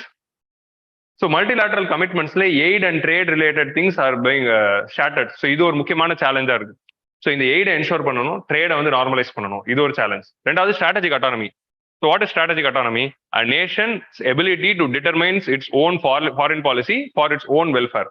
அந்த நாட்டுடைய ஃபாரின் பாலிசி அந்த நாட்டு மக்களுக்காக அந்த நாடு எந்த ஒரு எக்ஸ்டர்னல் ஃபோர்ஸோட இன்ஃப்ளூயன்ஸ் இல்லாம போடுறது தான் strategic autonomy. Like non aligned movement which came in India which ensured strategic autonomy in India. இப்போ பாகிஸ்தான் வந்து went and join in to the USA bloc, அதனால they lost their strategic autonomy and their military got stronger and that led to the political instability. So அந்த strategic autonomy is becoming a very big challenge. No ஏன் very big challenge? Cold war இருக்கும்போது ஃபுல்லா சேலஞ்சா இருந்தது. 90s அப்புறம் கொஞ்சம் normalise ஆச்சு. இப்போ திருப்பி இன்னொரு கோல்டு வார் ரீஎமர்ஜ் ஆகிறதுனால குளோபலி எல்லா கண்ட்ரீஸும் தே ஆர் கன்ஃபியூஸ்டு நோ. இப்போ ரஷ்யாவுக்கு சப்போர்ட் பண்றதா, உக்ரைனுக்கு சப்போர்ட் பண்றதா, இல்ல தனியா நிக்கிறதா? இந்த மாதிரியான டைகாட்டமி கொஸ்டின்ஸ் இருக்குல்ல, ரஷ்யாவா உக்ரைனா அப்படிங்கிறது ஆப்ஷன் தராங்களே தவிர மூணாவது ஆப்ஷன் கொடுக்க மாட்டாங்க. ஸோ அந்த மாதிரி வந்து ஒரு ஸ்ட்ராட்டஜிக் அட்டானமில it is become very big challenge. Rival finance அப்படின்னா என்னதுன்னா, ரைவல். ஸோ எக்கனாமிக்ஸ் கான்செப்ட்ல ரைவல்ரி அப்படிங்கிற கான்செப்ட் மீனிங் என்னதுன்னா, any resource if it is consumed by one person that resource is not available to another person. அதான் வந்து rival. இப்போ for example ஒரு பெனிஃபிட்டை ஒருத்தர் எடுத்துக்கிட்டாங்கன்னா அந்த பெனிஃபிட்னால இன்னொருத்தருக்கு இருக்காது. இந்த ரைவல் அப்படிங்கிறது இந்த விஷயம் வந்து கிளைமேட் சேஞ்சில் இருக்கு, குளோபல் இப்போ டொனேஷன்ஸ் இருக்கு, like one developed country donating to developing கண்ட்ரீஸ்ல that money where it is being spend. So இந்த மாதிரி வேரியஸ் ஏரியாஸ்ல இந்த ரைவல் ஃபினான்ஸ் இஷ்யூஸ் இருக்கு. So developed countries are not giving enough money to developing countries அப்படிங்கிற அந்த crisis it is being mention here. Next trade wars between USA and and supply chain shocks which came after the COVID-19 pandemic and Ukraine war. இந்த மாதிரி ஒரு சில விஷயங்கள்லாம் இருக்கிறதுனால India வந்து they need support of USA and also Russia. So அதனால strategic அட்டானமியா முடிவு எடுக்கணுங்கிற போது சேலஞ்சஸ் இருக்கு. ஸோ அந்த ரெண்டாவது சேலஞ்ச். மூணாவது ஸ்ட்ராட்டஜிக் ஜியோ பொலிட்டிக்கல் கான்ஃபிளிக்ஸ் இன் global agenda setting. So 3 group emerge ஆயிருக்கு. இந்த 3 குரூப்போடைய அஜெண்டாவையும் கொண்டு வந்து WTOல உட்கார வைக்கணும், UNFCCல உட்கார வைக்கணும், G20ல உட்கார வைக்கணும். எந்த ஒரு குளோபல் மீட்டிங் இருந்தாலும் இந்த 3 குரூப்பும் அதுல வந்துடுறாங்க. 3 குரூப்புக்கும் கான்ஃபிளிக்டிங்கான அஜெண்டாஸ் இருக்கு. ஸோ இவங்க 3 பேரையும் சாட்டிஸ்ஃபை பண்ற மாதிரி அஜெண்டா செட்டிங் அப்படிங்கிறதே ஒரு சேலஞ்சா இருக்கு. இப்போ G20யோட அப்ஜெக்டிவ் என்னவா இருக்கும் அப்படின்னா சேலஞ்ச் வருது. ஸோ இப்படி இருக்கும்போது என்ன பண்ணணும்னா 3 குரூப்போடைய அப்ஜெக்டிவ்ஸையும் எல்லா குரூப்புக்கும் 3 அப்ஜெக்டிவ் வைங்க, 3 குரூப்போட ஒரு அப்ஜெக்டிவ் எடுத்து போட்டு வச்சிருங்க அப்படிங்கிற ஒரு விஷயத்தை இவர் சஜஸ்ட் பண்றாரு. இதுதான் அப்ஜெக்டிவா இருக்கணும் அப்படின்னு ஒரு அப்ஜெக்டிவ் வச்சுட்டு நீங்க சண்டை போடுறதுக்கு மேல 3 அப்ஜெக்டிவா வச்சுக்கலாம் அப்படிங்கிற மாதிரி வந்து he will be suggesting something. So இதெல்லாம் நடக்காது, பட் எழுதுவோம் அவ்வளவுதான். So these are all the challenges now. Rival finance அப்படிங்கிற அந்த டாபிக் வந்து அதுக்கு மேல டீடைல்டா அதுக்குள்ள போவேன்னா, நீங்க டீடைல்டா போகணும்னா இன்வெஸ்டோபீடியால ஒரு வீடியோ இருக்கும். ரைவல் ஃபினான்ஸ் அப்படின்னு போட்டு இன்வெஸ்டோபீடியால போய் வீடியோ பாருங்க. அது வீடியோ பார்த்தா வில் அண்டர்ஸ்டாண்ட். நான் அதுக்குள்ள இப்போ டீடைல்டா டுவெல் பண்ண விரும்பல, டூ மச் டெக்னிக்கலா போயிடும். Conceptual framework. So what conceptual framework is needed? இந்த இப்போ அடுத்து future மல்டிலேட்டரலிசம்க்கு if we want to set the agenda on based on what principles we have to set the agenda. So first வந்து presumption of equality. We all are in the same boat அப்படிங்கிற அந்த விஷயத்தை வந்து we have to understand. Each and every nation should understand that all the global problem இந்த லைனை தான் understand பண்ணிக்கணும். global prosperity is interdependent, economic opportunities and challenges are interlinked அப்படிங்கிறத உணரணுங்கிறது தான் வந்து ஃபர்ஸ்ட் பாயிண்டா சொல்றாங்க. So first we have to understand climate changeல it is a global problem. global supply chain shock அப்படிங்கிறது global problem. So COVID-19 pandemic global problem, எல்லாமே global problem, ஒரு தனி நாடால எதுவும் பண்ண முடியாது. ஸோ அதை ஃபர்ஸ்ட் உணர்ந்து every one should come together like how we came for climate change. Next வந்து emerging countries. So emerging countries வந்து அவங்களுக்கு அந்த common but differentiated responsibility principle. Problems are shared. Okay, there is இப்போ first பாயிண்ட்ல என்ன பார்த்தோம், problems are ஷேர்ட்னு பார்ப்போம். So all the problems are shared. So developed countries should ensure that solutions are being implemented in developing countries, and developing countries should be given the differential treatment, common but differentiated responsibility. Developed countries should take the responsibility, and developing countries should be allowed to have certain leverage with respect to implementation of any global regulation. And the conflict எங்க இருந்து வருது, developed versus developing, WTO ல வருது, UNFCC ல வருது. மெயினா இந்த ரெண்டு ஏரியால தான் வருது. இந்த ரெண்டு ஏரியாலையும் developed countries should take the lead and they should support the developing countries to implement in a slower way. இப்போ for example net zero emissions target வந்து டெவலப்பிங் கண்ட்ரீஸ்க்கு 260 2070 அப்படின்ற அந்த டிஸ்டன்ஸ்ல இருக்கலாம். Developed countries should take the agenda for 2040 or 2030. இந்த மாதிரி வந்து எமர்ஜிங் கண்ட்ரீஸ்க்கு ஸ்பேஸ் கொடுக்கணும். பிரிக்ஸ் மாடல், ஸோ பிரிக்ஸோட மாடல் என்ன அப்படின்னு பாத்தீங்கன்னா, பிரிக்ஸ் வந்து ஆரம்பிச்சதுக்கான காரணமே என்னதுன்னா, failure of world bank and IMF to cater to the needs of the third world. So இந்த IMF வேர்ல்ட் பேங்க் ஃபுல்லாவே வந்து யூஎஸ் சென்ட்ரிக்கா எமர்ஜ் ஆயிடுச்சு. ஸோ யூஎஸ் உடைய dominance became higher in both these institution. யூஎஸ்னா யூஎஸ் அண்ட் வெஸ்ட். ஸோ அந்த world பேங்க்கு ஒரு ஆல்டர்னேட்டிவா நியூ டெவலப்மெண்ட் பேங்க், IMFக்குள்ள ஆல்டர்னேட்டிவா குளோபல் கண்டிஜென்சி ரிசர்வ் அப்படிங்கிற அந்த கான்செப்ட்ஸ்ல தான் பிரிக்ஸ் வாஸ் ஸ்டார்டட். ஸோ இந்த மாதிரி சப் ஏஜென்சிஸ் வந்து alternative institutions are emerging. Alternative institutions with 5 strong nations are emerging. இந்த மாதிரி ஒரு பவர் ஷேரிங் மாடல்ல தான் நம்ம ஃபியூச்சர் இருக்கணுமே தவிர யூனிபோலாரான வேர்ல்ட் பேங்க் IMF மாதிரியான ஒரு சிஸ்டம் இருக்கக்கூடாது அப்படின்னு சொல்றாரு. ஸோ வேர்ல்ட் பேங்க் IMF இருக்கக்கூடாதுன்னு அவர் சொல்லல, ஆனா இந்த மாதிரி சிஸ்டம்ஸ் எஸ்டாப்ளிஷ் ஆகணும் அப்படின்னு சொல்றாரு. கமலாசன் மாதிரி, உங்களுக்கு புரிஞ்சுச்சா? அது இல்ல, அது வேணான்னு சொல்லல. அதுக்கு மேல என்ன சொல்லிடுறாரு, பிரிக்ஸ் மாதிரியான தனித்தனியான இந்த மாதிரி Brazil, Russia, India, China and South Africa எல்லாமே ஸ்ட்ராங் எக்கானமிஸ், எமர்ஜிங் எக்கானமிஸ். அதுல வந்து China and Russia are the very important economies. So இந்த மாதிரியான ஒரு பவர் ஷேரிங் அரேஞ்ச்மெண்ட்ஸ் ரீஜனலா எமர்ஜ் ஆச்சுன்னா that is a solution rather than depending on a single unipolar dominated global institutions அப்படின்னு he's telling. Clear? So இந்த conceptual ஃப்ரேம்வொர்க்ல தான் we have to set இது challenges, இது கான்செப்சுவல் ஃப்ரேம்வொர்க். ஸோ இப்போ IR ரிலேட்டடா ஒரு கொஸ்டின் வருதுன்னா நமக்கு மல்டிலேட்டரலிசம்ல இது சேலஞ்சஸ், இந்த கான்செப்ட் இஸ் நீடட், இதெல்லாம் இம்ப்ளிமெண்ட் பண்ணணும் அப்படின்னு சொல்லிட்டு என்ன அஜெண்டா இருக்கணும். ஸோ அஜெண்டால தான் வந்து he is putting. So entire வேர்ல்டுக்கு G20, இப்போ G20 வராரு. இவ்வளவு நேரமா நம்ம பார்த்தது என்டையர் வேர்ல்டுக்கு இருக்கிற சேலஞ்சஸ். நோ G20 ஸ்பெசிஃபிக்கா இருக்கக்கூடிய அஜெண்டாவை நம்ம என்ன செட் பண்ணலாம் அப்படின்னா, ஃபர்ஸ்ட் எடுத்த உடனே ஹியூமன் ரைட்ஸ் அஜெண்டாவை செட் பண்றாங்க. Like how we had sustainable development goals as agenda for United Nation, let us have human rights. Sustainable development goals ஒரு அஜெண்டா வச்சு டார்கெட் போட்டோமே, ஆனா ஹியூமன் ரைட்ஸ் அச்சீவ் பண்ணணும், எல்லா நாடுகளும் அதை ரீச் பண்ணணும் அப்படின்னு ஒரு டார்கெட் போட்டோமா அப்படின்னு கேட்கிறாரு. G20 அதுக்கு ஒரு ஃப்ரேம் ஒர்க்கை கொண்டு வாங்க. Human, social and economic rights வந்து ஒரு டார்கெட்டா போடுங்க. Vienna declaration of human rights of 1993 should be the base for SDG for human rights model. SDG வந்து வெறும் சோஷியல் அண்ட் எக்கனாமிக் ரைட்ஸ், கரெக்டா? அதுல ஹியூமன் ரைட்ஸே இருக்காது, வெறும் social rights and economic rights தான் இருக்கும். ஸோ ஹியூமன் ரைட்ஸ்க்காக தனியா வந்து you bring in Vienna declaration and integrate that with SDG அப்படின்னு ஃபர்ஸ்ட் அஜெண்டா. ரெண்டாவது agenda science and technology investments. அது எங்க இருக்கணும்? இதெல்லாம் ஜெனரிக் பாயிண்ட்ஸ். எக்கனாமிக் டைவர்சிபிகேஷன்னா you cannot be dependent only on China or you cannot dependent only on single product export market like Sri Lanka. வெறும் டீயும் tourism மட்டும் வச்சு அவங்களோட எக்கனாமி இருந்ததுனால தான் இவ்வளவு ப்ராப்ளம். பேண்டமிக்ல ரெண்டும் போயிடுச்சு. ஸோ அதனால எக்கனாமி ஷேட்டர்ட் ஆயிடுச்சு. ஸோ அந்த மாதிரி single good dependent economy should diversify their economies. So அதுக்கான டெக்னாலஜியில இன்வெஸ்ட் பண்ணணும். சஸ்டைனபிள் அர்பனைசேஷன், ஏன்னா entire world is urbanising. So sustainable அர்பனைசேஷன்ல ஃபோக்கஸ் இருக்கணும். Hydrogen energy, green hydrogen, not grey hydrogen, green hydrogen. New crop varieties which are climate change tolerant, climate change related technologies. இதுல எல்லாமே வந்து we need to bring science and technology investments. அதே மாதிரி we need to create employment and we need to solve the environmental issues. So we need fresh thinking which is solving both. அதாவது sustainable jobs உருவாக்கணும். ஜாப்ஸை create பண்ண போறீங்களா, உருவாக்குற jobs எல்லாம் சஸ்டைனபிளா உருவாக்கணும். அதுக்கு தேவைப்படுற டெக்னாலஜில ஃபோக்கஸ் பண்ணுங்க அப்படிங்கிற மாதிரி they are telling the second point. கிளியரா? இது இதெல்லாம் ஜெனரிக் பாயிண்ட்ஸ் தான். நான் I'm just explaining what ever return. அந்த மாதிரி தான் இருக்கு, கான்செப்ட்ஸ்லாம் எதுவுமே இல்லை. பட் ஆன்சர் ரைட்டிங் இந்த மாதிரி கன்சாலிடேட்டடா எல்லாமே ஒரு இடத்துல கிடைக்குது. ஸோ இந்த பாயிண்ட்ஸ் வந்து you have to use. Global employment create பண்ணும்போது all those employment should be in a green way. So create green employment or sustainable employment. Digital access is very crucial for the future world. ஏன்னா future world is going to be digitised. So digitisation தான் ஃபியூச்சர்ல எல்லா ரியாலுமே இருக்க போகுது. In each and every aspect of life there is going to be digitisation. அப்படின்னா digital technology access is very much needed. Okay, எல்லாருக்கிட்டையும் அந்த டிஜிட்டல் டிவைடை வந்து we have to reduce.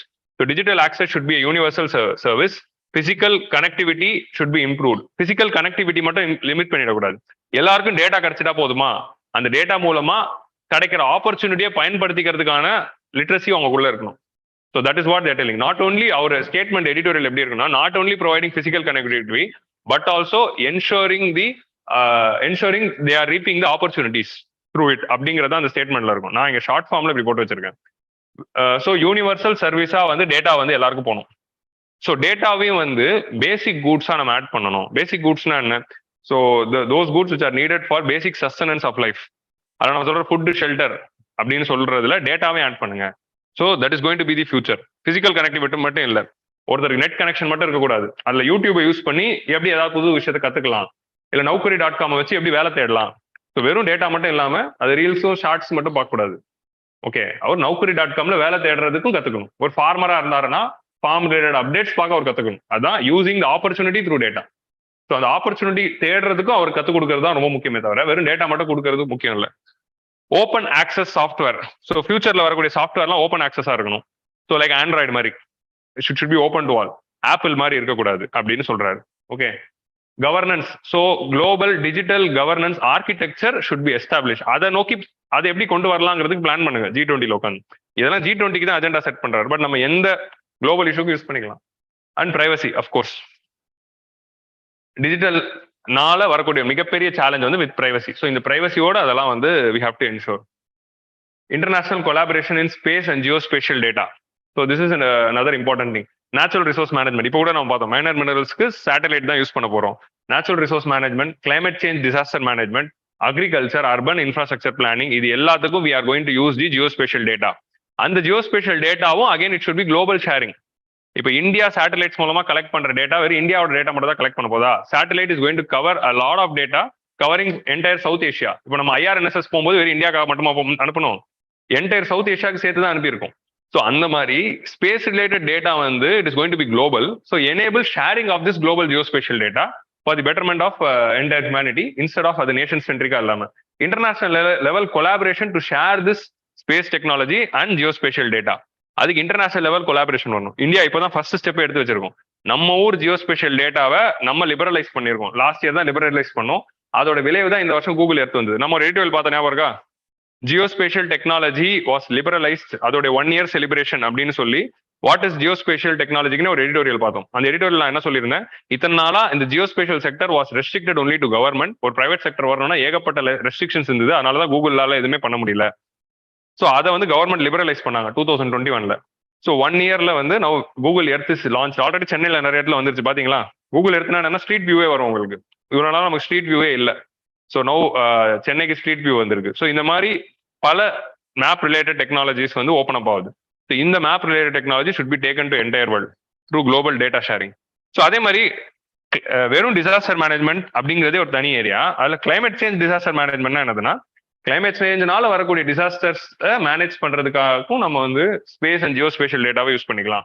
Island எவ்வளவு சப்மர்ஜ் ஆக போகுது, சீ லெவல் எவ்வளவு ரைஸ் ஆக போகுது, இந்த மாதிரி விஷயங்களுக்கு. ஸோ ப்ரெடிக்டிங் தி சைக்ளோன், ஏன்னா அரேபியன் சீல சைக்ளோன் பேட்டர்ன் மாறுது, பே ஆஃப் பெங்கால சைக்ளோன் பேட்டர்ன் மாறுது. ஸோ எல்லா இடத்துலயுமே வந்து dynamics of the oceans are changing. El Nino லானினாவோட பேட்டர்ன் மாறுது, எல்லாமே மாறுது. யூரோப்ல என்ன ஆச்சு இந்த வருஷம்? They are having one of the severest heat wave. So அந்த விஷயத்து எல்லாத்துக்குமே வந்து this global geospatial data is needed. And urban infrastructure planning, அதுக்குமே வந்து we have to use.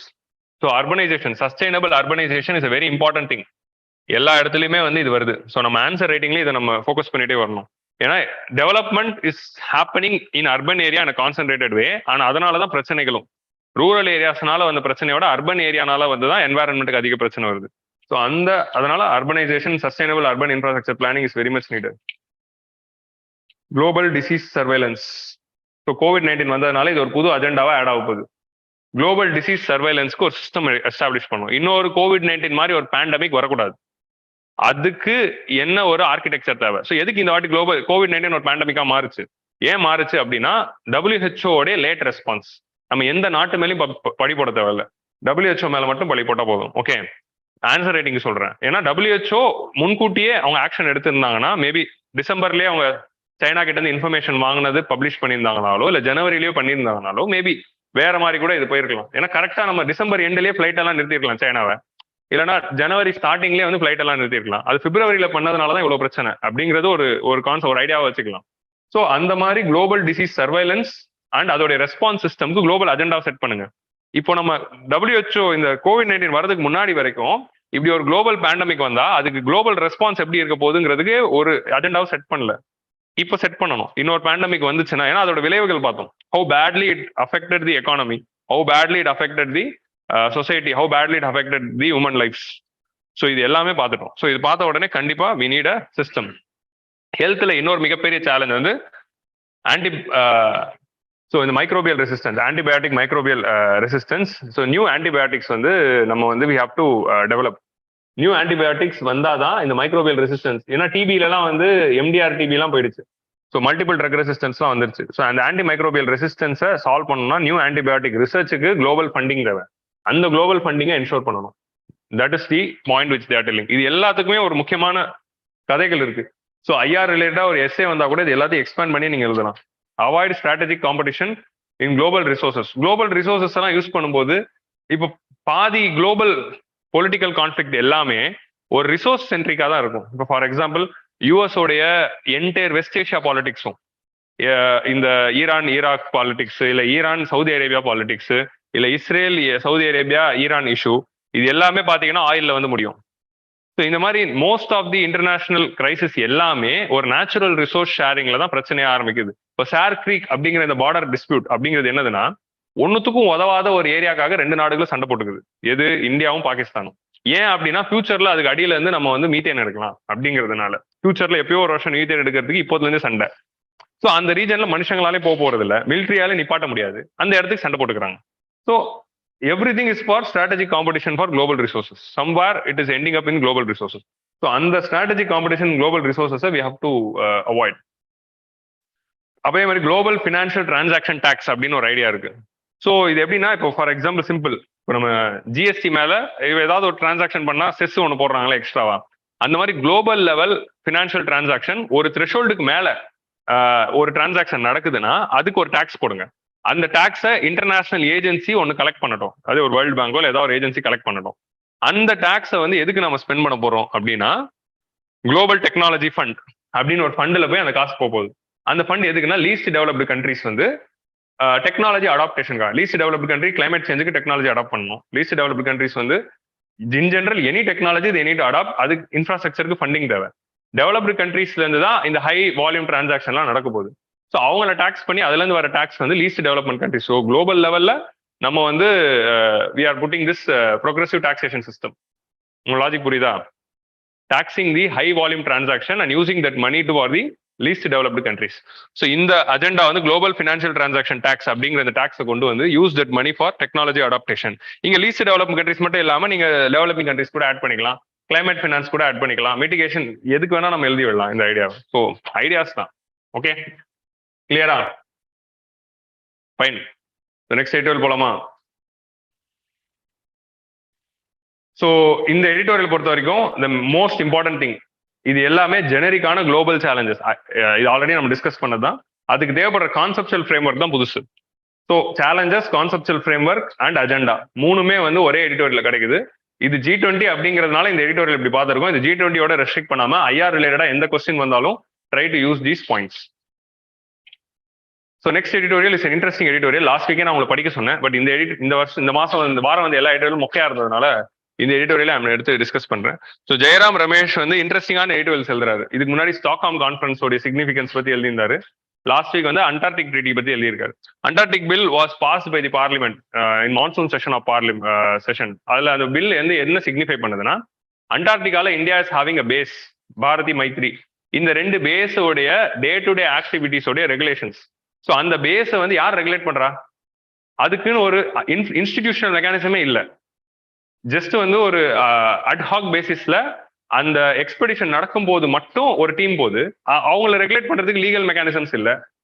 அங்க ஏதாவது ஒரு நியூஸ், இப்போ வந்து ஃபார் எக்ஸாம்பிள் இப்படி வச்சுக்கலாம், இப்போ நான் வந்து ஒரு ஸ்டார்ட் அப் வச்சிருக்கேன், எனக்கு வந்து அண்டார்டிகால ஒரு ரிசர்ச் பண்ணணும், கரெக்டா? நான் அண்டார்டிகால ரிசர்ச் பண்ணோம்னா கவர்மெண்ட் என்ன சொல்லுது, 2023ல அண்டார்டிக் மிஷன் ஒன்று பிளான் பண்ணிருக்கோம் அப்படின்னு சொல்லுது. அந்த மிஷன்ல எனக்கு தேவைப்படுற ரிசர்ச் டேட்டா எனக்கு வேணும் அப்படின்ட்டு போய் நான் கவர்மெண்ட்டை கேட்கறேன். அப்படின்னா எனக்கு அதுக்கு அப்ரூவல் கொடுத்து அந்த ரிசர்ச்ல என்னையும் பார்த்தாக்கிறதுக்கு கவர்மெண்ட் கிட்ட என்ன மெக்கானிசம் இருக்கு? இல்ல. ஸோ நம்ம 1980s அண்டார்டிகால ஒரு பேஸ் கங்கோத்ரி, அதுக்கப்புறம் மைத்ரி, பாரதி ஆரம்பிச்சிருந்தாலும் இது வரைக்கும் இந்த மாதிரி லீகல் அப்ரூவல், பர்மிட்ஸ் இதெல்லாம் செட். இப்போ நான் போய் கேட்கும்போது எனக்காக மட்டும் ஏதாவது ஒரு அப்ரூவல் கொடுத்து அப்போன்னு கொடுப்பாங்களே தவிர அதை ஸ்டாண்டர்டைஸ் பண்ணல, ரெகுலேட் பண்ணல. அது எந்த பாடி போய் அது அப்ரூவல் கொடுக்கணும்? ஸோ இவ்வளவு நாள் என்ன இருக்கும், மினிஸ்ட்ரி ஆஃப் எர்த் சயின்ஸ் கிட்ட அப்ரூவல் போகும், இல்லை கேபினெட் கிட்ட போகும். ஸோ எதுக்கு இதெல்லாம் கேபினெட் கிட்ட போகணும்? அதுக்குன்னு ஒரு அப்ரூவல் பாடி போட்டு விட்டா அங்கேயே பிரச்சனை முடிஞ்சிடும்ல. ஸோ அதை ஸ்ட்ரீம்லைன் பண்றதுக்காக அட்மினிஸ்ட்ரேட்டிவா கொண்டு வந்த பில்லு தான் இந்த Antarctic bill. Antarctic bill is totally an administrative bill. So அந்த அண்டார்டிக் பில் பத்தி ஃபர்ஸ்ட் பார்க்கலாம். ஸோ வழக்கம் போல whenever we are studying bill எங்க போனோம்? PRS is the best area to study any bill. So Indian Antarctic Bill 2022 was introduced in Lok Sabha. The bill seeks to give effect to the Antarctic Treaty. So Antarctic Treaty is a global treaty which was introduced to regulate the actually நம்ம international கதையை முடிச்சுட்டு இந்த பில்லுக்கு வரலாம். Slides எல்லாம் முடிச்சுட்டு order மாத்த வேணாம். ஸோ ஜாகிரபிக்கல் ஃபீச்சர்ஸ் GS1ல ஜாகிரபிக்கல் ஃபீச்சர்ஸ் அப்படின்னு ஒரு டைரக்ட் டாபிக் இருக்கு. வேற அண்டார்டிகா இஸ் ரெலவென்ட். GSTல சயின்ஸ் அண்ட் டெக்னாலஜில இண்டிஜினைசேஷன் ஆஃப் டெக்னாலஜில again it is relevant. So national centre for polar research அப்படின்னு ஒரு national centre and ministry of earth science இருக்கு. So that national centre for polar research தான் வந்து they are the apex body who are taking care of the Antarctic and Arctic research. So அவங்களுடைய கண்ட்ரோல்ல தான் we are having this base in the Antarctica. So 1956ல our journey is starting. Nehru நேரால நம்மளுடைய Antarctica related journey start ஆகுது.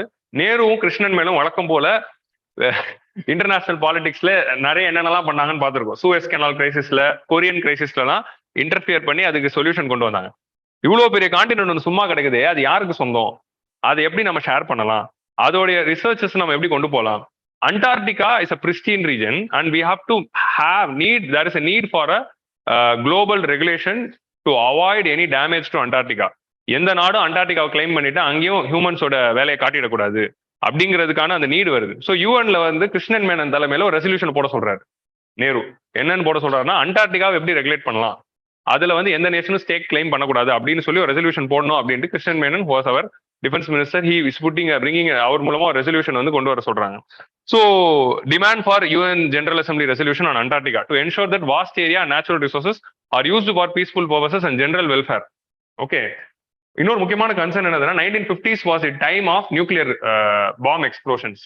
Every அந்த top 5 nations of the world எல்லாரும் என்ன பண்ணிட்டாங்க, nuclear arms ரேஸ்க்குள்ள போயிட்டு இருந்தாங்க. அந்த டைம்ல USA, ரஷ்யா, பிரான்ஸ், ஜப்பான் எல்லாருமே யார்கிட்ட நிறைய நியூக்ளியர் வெப்பன். அவங்க அந்த நியூக்ளியர் வெப்பன்ஸை டெஸ்ட் பண்றதுக்கு எங்க யூகேல டெஸ்ட் பண்ணிப்பாங்களா? கிடையாது. எல்லாம் USA டெஸ்ட் பண்ணிப்பாங்களா? அதுக்குன்னு ஒரு அரிசோனா அந்த மாதிரி ரீஜன்ல இடம் இருக்கு. பட் அதை தாண்டி அவங்க எங்க பண்ணலாம் அப்படின்னா இந்த மாதிரி குளோபல் காமன்ல பண்ணலாம் அப்படிங்கிற ஒரு ஐடியா வந்து அண்டார்டிகால வந்து டெஸ்ட் பண்ணிட்டாங்கன்னா, ஸோ அதனால அந்த மாதிரி நியூக்ளியர் டெஸ்ட் எல்லாம் அண்டார்டிகாக்குள்ள வரக்கூடாது அப்படிங்கிறது இட்ஸ் another அஜெண்டா. ஸோ அது சொல்றதுக்காக ஒரு ரெசல்யூஷன் இந்தியா கொண்டு வரும்போது there was a huge resistance from Argentina and Chile. ஏன்னா அர்ஜென்டினா, சிலி, அதே மாதிரி இந்த நியூசிலாந்து எல்லாமே வந்து அண்டார்டிகா அவங்களுது அப்படின்னு ஒரு எண்ணத்துல இருக்காங்க. ஏன்னா அவங்க தான் பக்கத்துல இருக்காங்க. நமக்கு அந்தமான நிக்கோபார் மாதிரி அவங்க அண்டார்டிகாவை நினைச்சிட்டு இருக்காங்க. அது எங்க ஊர் அண்டார்டிகா, நீ என்ன அதுக்கு ரெசல்யூஷன் போடுறேன்ட்டு ரெசிஸ்டன்ஸ் வருது. ஸோ அண்டார்டிகா உங்க ஊர்லாம் இல்ல, இட்ஸ் குளோபல் காமன் அப்படின்னு சொல்லி தான் அந்த இது ஆரம்பிக்குது. ஸோ இந்த ஒரு ரெசல்யூஷன் தான் வந்து it is creating an international debate and that is leading. So இப்போ யூஎன் ரெசல்யூஷன் ஒரு ஏதாவது ரெசல்யூஷன் பாஸ் பண்ணிட்டாங்கன்னா நம்ம கண்ட்ரோல் விட்டு மீறி போயிடும் தெரிஞ்சிட்ட பிறகு all this Nations which who are interested in Antarctica, like for example US வந்து ஒரு முக்கியமான விஷயம் பண்ணும். என்ன பண்ணுவாங்கன்னா எல்லா ஓஷன்ஸ்லயும் எல்லா முக்கியமான ரீஜன்லயும் ஒரு குட்டி ஐலாண்ட் தான் இருந்தா அது லீஸ்க்கு எடுத்து விலைக்கு வாங்கிடுவாங்க. ஸோ லைக் டியோகோ கிரேஷியா, ஏன்னா இந்தியன் ஓஷன்ல அவங்களுக்கு ஒரு டெரிட்டரி வேணும். நீ எதுக்கு இந்தியன் ஓஷன்ல வரேன்னு கேட்கக்கூடாது, எனக்கு இங்க டெரிட்டரி இருக்கு நான் வரேன்னு. அந்த மாதிரி அண்டார்டிகா பக்கத்துலயே ஒரு ஐலாண்ட் வாங்கிடும். ஸோ பிரான்ஸ் அது பண்ணுவாங்க. இதெல்லாம் எப்போ பண்ணாங்கன்னா செகண்ட் வேர்ல்டு, அதாவது 1930s பண்ணியிருப்பாங்க. 1930sலயே எல்லா கொலோனியல் கண்ட்ரிஸும் they made sure that they are having some presence in all the continents. So அந்த மாதிரி அண்டார்டிகா பக்கமும் வந்து they started to establish. So அதனால அந்த ஒரு 12 countries who are having this territorial proximity to Antarctica, they decided to bring in an Antarctic treaty. நமக்குள்ளே நம்ம regulate பண்ணி ஒரு ட்ரீட்டியை கொண்டு வந்துடலாம் அப்படிங்கிற அந்த this debate led to that originating point. So 12 countries who had direct state, they came here. So development of continent among themselves. உங்க general அசம்பிளியில ஒரு வரதுக்கு பதிலா நம்மளே பண்ணிடலாம் அப்படின்னு. And of course India was not called. So அந்த 12 நாடுகள் யாருங்கிறத நம்ம ப்ரிலிம்ஸ் பாயிண்ட் ஆஃப் வியூல படிச்சு வச்சுக்கணும். Who are that initial 12 countries who came together? So the main treaty was open for signature in 1959 and officially entered into force in 1961. The original signatories யார் அப்படின்னு பாத்தீங்கன்னா உங்களுக்கு சிரிப்பு வரும். உங்களுக்கு அண்டார்டிகா என்னடா சம்பந்தம்னு. அர்ஜென்டினா ஓகே அவருக்கு சொல்றாரு, ஆஸ்திரேலியா ஓகே, பெல்ஜியம் எங்க இருக்கு, இது எங்க இருக்கு, சிலி ஓகே, பிரான்ஸ். நம்ம யாரெல்லாம் பாக்கணும்னா இவன் தான் நம்ம ப்ரிலிம்ஸ்ல வந்து கன்ஃபியூஸ் ஆகும். ஏன்னா இதெல்லாம் நம்ம எலிமினேட் பண்ண வாய்ப்பு இருக்கு. உங்களுக்கு அண்டார்டிகாக்கு என்னையா சம்பந்தம்? சோவியத் யூனியன் வந்துட்டானுங்க பண்ண தலைவர் எல்லாம் எப்படி இருக்கு, United kingdom, United states, New Zealand, Australia, south Africa, Argentina, Australia, Chile இவங்கள மன்னிச்சு விட்டுறலாம். They are southern states. அவங்களுக்கு பக்கத்துல அவங்களுக்கு அந்தமானது தான். ஆனா இவனுங்களாம் எதுக்கு வந்தானுங்க அதுதான் நீங்க பார்க்கணும். இவங்களுக்கு ஸ்டேக் இருக்கான். ஸோ இவங்களுக்கு ஸ்டேக் இருக்கா, இந்தியாவுக்கு இல்லையா? ஏன் ஜப்பானுக்கும் சோவியத் யூனியனுக்கு இருக்கும்போது ஏன் இந்தியாவுக்கு இருக்கக்கூடாது? So that is the funny thing. Prelims point of வியூல if they are asking a question, இந்த நாடுகளும் இவனுங்களும் வந்தாங்க அப்படின்னு. நம்ம அப்கோர்ஸ் யூகேவும் யூஎஸ்ஏ சோவியத் யூனியனும் விட மாட்டோம். பட் அதை தாண்டி பெல்ஜியம், நார்வே, பிரான்ஸ் அண்ட் ஜப்பானையும் வந்து ஞாபகம் வச்சுக்கோங்க. These countries are established over 55 Antarctic research stations and subsequent promulgation of treaty வந்தது. அதுக்கப்புறம் இப்போ வந்து as of 2019 54 கண்ட்ரிஸ் அதில் சேர்ந்தாங்க. India also join become part of the treaty. So இந்த ட்ரீட்டிக்குள்ள சேரணும்னா நீங்க ஒரு அண்டார்டிகா எக்ஸ்பெடிஷன் பண்ணிருக்கணும். அப்போதான் can be part of this treaty. So what are the aims and objective of this Antarctic treaty அப்படிங்கிறதா இந்த ஸ்லைட்ல இருக்கு. ஸோ இது வந்து ப்ரிலிம்ஸ்ல வரலாம். ஏன்னா அண்டார்டிக் பில் பாஸ் பண்ணியிருக்க இந்த இயர் வந்து ப்ரிலிம்ஸ்ல மெயின்ஸ் கேட்கறாங்களோ இல்லையோ, பட் ப்ரிலிம்ஸ்ல வரதுக்கு மெயின்ஸ்ல வரதோ இல்லையோ ப்ரிலிம்ஸ்ல வரதுக்கு வாய்ப்பு இருக்கு. What are all the objectives of Antarctic treaty அப்படின்னு. So no military use, freedom of science investigation. எந்த கண்ட்ரி சயின்ஸ் ரிலேட்டட் ப்ராஜெக்ட்ஸ் வந்து பண்ணிக்கலாம், மிலிட்ரி யூஸுக்கு பயன்படுத்தவே கூடாது. Free exchange of scientific plans and data. ஒரு கண்ட்ரியோட சயின்டிபிக் ரிசர்ச் டேட்டா இன்னொரு கண்ட்ரி கூட ஃப்ரீயா எக்ஸ்சேஞ்ச் பண்ணலாம், ஷேர் பண்ணிக்கலாம். Any territorial claims put on hold. இது என்னோடதுன்னு போய் கிளைம் பண்ணக்கூடாது. அர்ஜென்டினா, சிலி எல்லாமே அண்டார்டிகாவை அவங்களுக்குன்னு ஒரு பார்ட்டுக்கெல்லாம் கிளைம் பண்றாங்க. No territorial claims. Nuclear free zones வேர்ல்டே ஆக்கிட்டா நல்லா இருக்கும். Applies to land but not the seas. So இந்த என்டையர் லேண்ட் ஏரியாவுக்கு தான் அது அப்ளிகபிள். பட் இதுக்கு வெளியே இருக்கிற இந்த சி ஜோனுக்கு வந்து it is not applicable. All stations are open to the inspections of other nation. Any signatory of Antarctic treaty can go to station of another country and inspect. நீ உள்ளுக்குள்ள nuclear பண்ண திருட்டு தானே வச்சிருக்கியா? இப்போ ஐஏஏ இன்ஸ்பெக்ஷன் நடக்கும்ல, அந்த மாதிரி இப்போ நம்ம நினைச்சா யூஎஸோட பேஸ்ல போய் இன்வெஸ்டிகேட் பண்ணலாம், நீ ஏதாவது திருட்டு தனமா வச்சிருக்கியான்னு அப்படிங்கிறது. So national laws applies to citizens and not the area. So Bharati அப்படிங்கிற இந்த ஸ்டேஷனுக்குள்ள இந்தியாவுடைய லாஸ் இந்தியன்ஸ்க்கு மட்டும் தான் அப்ளிகபிள். பாரதி ஸ்டேஷனுக்குள்ள இந்தியாவுடைய லாஸ் வந்து ஒரு யூஎஸ் சிட்டிசன் உள்ள வந்தாருன்னா அவருக்கு அப்ளிகபிள் இல்லை. உங்களுக்கு புரியுதா? So the treaty may be modified any time, requires unanimous agreement. எல்லா நேஷனும் ஒத்துக்கணும், அப்போதான் வந்து any change will be done, which means that அப்படி ஒரு முடிவை எடுக்க மாட்டாங்க. Okay, all treaties nations to ensure no one carries out acts against the treaty. So இதெல்லாம் தான் அப்ஜெக்டிவ்ஸ் ப்ரிலிம்ஸ் பாயிண்ட் ஆஃப் வியூல தே மைட் கம். இதை தாண்டி வந்து they have also integrated this treaty with few other treaties. Like for example UNCLOS உடைய features will regulate the territorial waters. இந்த point இருக்குல்ல, so not சீஸ்னா அப்போ சீஸை யார் ரெகுலேட் பண்றா? UNCLOS will regulate. அந்த கன்வென்ஷன்ஸ் தான் வருது. அதே மாதிரி வேலிங் கமிஷன், அங்க இருக்கிற ப்ளூ வேல், கிரே வேல் வந்து வேலிங் கமிஷன் அப்படின்னா என்னதுன்னா இன்டர்நேஷனல் வேலிங் கமிஷன் ஒன்று இருக்கு. இந்த வேலோட ஹண்டிங்கை குறைக்கிறதுக்காக கொண்டு வரப்பட்ட கமிஷன். ஏன்னா ஜப்பான்ல, சைனால அண்ட் மெனி கண்ட்ரீஸ்ல வேல் இஸ் அ டெலிகசி, சாப்பிட்றாங்க வேலை. ஸோ அப்படி இருக்கிறதுனால நிறைய வேலை வந்து கொள்றாங்க. ஸோ அந்த வேலோடைய கில்லிங்ஸை வந்து ஸ்டாப் பண்ணணுங்கிறதுக்காக தான் வேலிங் கமிஷன் வந்தது. Of course Japan is not member of whaling commission. So வெளியே வந்துட்டாங்க, ஏன்னா அவங்களுக்கு வேல் ரொம்ப பிடிக்கும்னு. ஸோ அந்த whaling commission is also applicable to here. இந்த மாதிரி ஒரு சில treaties are they have integrated. UNCLOS கூட, வேலிங் கமிஷன் கூட, இது மாதிரிலாம் இன்டர்நேஷனல் மேரிடைம் ஆர்கனைசேஷன்ஸோடைய ஒரு சில ப்ரொவிஷன்ஸ் கூட இதில் அப்ளிகபிளா இருக்கும். அந்த மாதிரி தே ஹவ் ஆல்சோ இன்டகிரேட்டட். கிளியரா? ஸோ இப்போ நம்ம இந்தியாவோட ஜேர்னிக்கு வருவோம். 1982ல இந்திரா காந்தி வந்து இந்திரா காந்தி தான் 1970s இருந்து ஆரம்பிச்சிருப்பாங்க என்வாரன்மெண்ட் ஆரம்பிச்ச மாதிரி. திருப்பி பவருக்கு வந்த பிறகு அவங்க இந்திரா காந்தி டைம்ல தான் இஸ்ரோ அவங்களோட ஃபர்ஸ்ட் ஸ்டின்ட்ல தான் இஸ்ரோக்கு ஃபோக்கஸ் பண்ணியிருப்பாங்க. ஏன்னா நேரு டைம்ல ஒரு கமிட்டியா ஆரம்பிச்சது, இஸ்ரோவா மாறினது இந்திரா காந்தி டைம்ல தான். ஸோ ஸ்பேஸ் ரிசர்ச் ஆரம்பிச்ச பிறகு நியூக்ளியர் ரிசர்ச் அவங்க தான் ஆரம்பிச்சு வச்சிருப்பாங்க. 1974ல பீஸ்ஃபுல் நியூக்ளியர் ரிசர்ச் ஒன்று பண்ணியிருப்போம். அதே மாதிரி அடுத்தது வந்து polar research. India is having Himalayas. So வேர்ல்டோடைய 3வது போல்னு சொல்லக்கூடிய ரீஜன் இந்தியாவில தான் மெயினா இருக்கு. So after Antarctica and Arctic. So இந்த 3rd போல் நம்ம கிட்ட இருக்கிறதுனால போலார் ரிசர்ச் அப்படிங்கிறது it's very important thing for India. ஏன்னா என்டையர் இந்தியாவுடைய northern Gangetic belt is dependent and agriculture is dependent on Gangetic rivers. So இந்த ரிவர்ஸ் உடைய ஆரிஜின் இஸ் போல்ஸ், ஹிமாலயாஸ். அந்த போல்ஸோட மெல்டிங் அளவுக்கு அதிகமான கண்ட்ரோல் இல்லாம போயிடுச்சுன்னா நம்மளுடைய கேஞ்சஸோட ஃப்ளோ வில் பி அஃபெக்டட், பிரம்மபுத்திராவோட ஃப்ளோ வில் பி அஃபெக்டட், இண்டஸோட flow will be affected, which will affect the agriculture. So அதனால research on Himalayan polar region is very important. So research on Himalayan polar region is இம்பார்ட்டன்ட்னா glacier dynamics and pole dynamics பத்தி படிக்கணும். அதே மாதிரி polar climate அதோடைய characteristics பத்தி research பண்ணணும். So இந்த மாதிரி விஷயங்கள்லாம் ரிசர்ச் பண்ணணும்னா அதுக்கு best research point is Antarctica. So what ever is relevant Antarctica is also relevant for Himalayas. அப்படிங்கிறதுனால அண்டார்டிகால ரிசர்ச் பண்றதுக்கான நீட் வந்து எமர்ஜ் ஆகுது. எதுக்கு சம்மந்தமே இல்லாமல் இந்தியா போய் அங்கே பேஸ் உருவாக்கணும்? This is the ultimate purpose. So entire economy of us is dependent on Himalayas. So we need this. So அதனால தான் ஆபரேஷன் கங்கோத்ரி அப்படிங்கிற அந்த ஆபரேஷன் வந்து ஆரம்பிக்கிறோம். Even before China could do. That is the thing. Research on monsoon. Our monsoon is again dependent on monsoon உடைய mechanism வந்து இன்னும் நமக்கு கிளியர் ஆன்சர் தெரியாது, அது தெரியும்ல. we are having theories, that's it.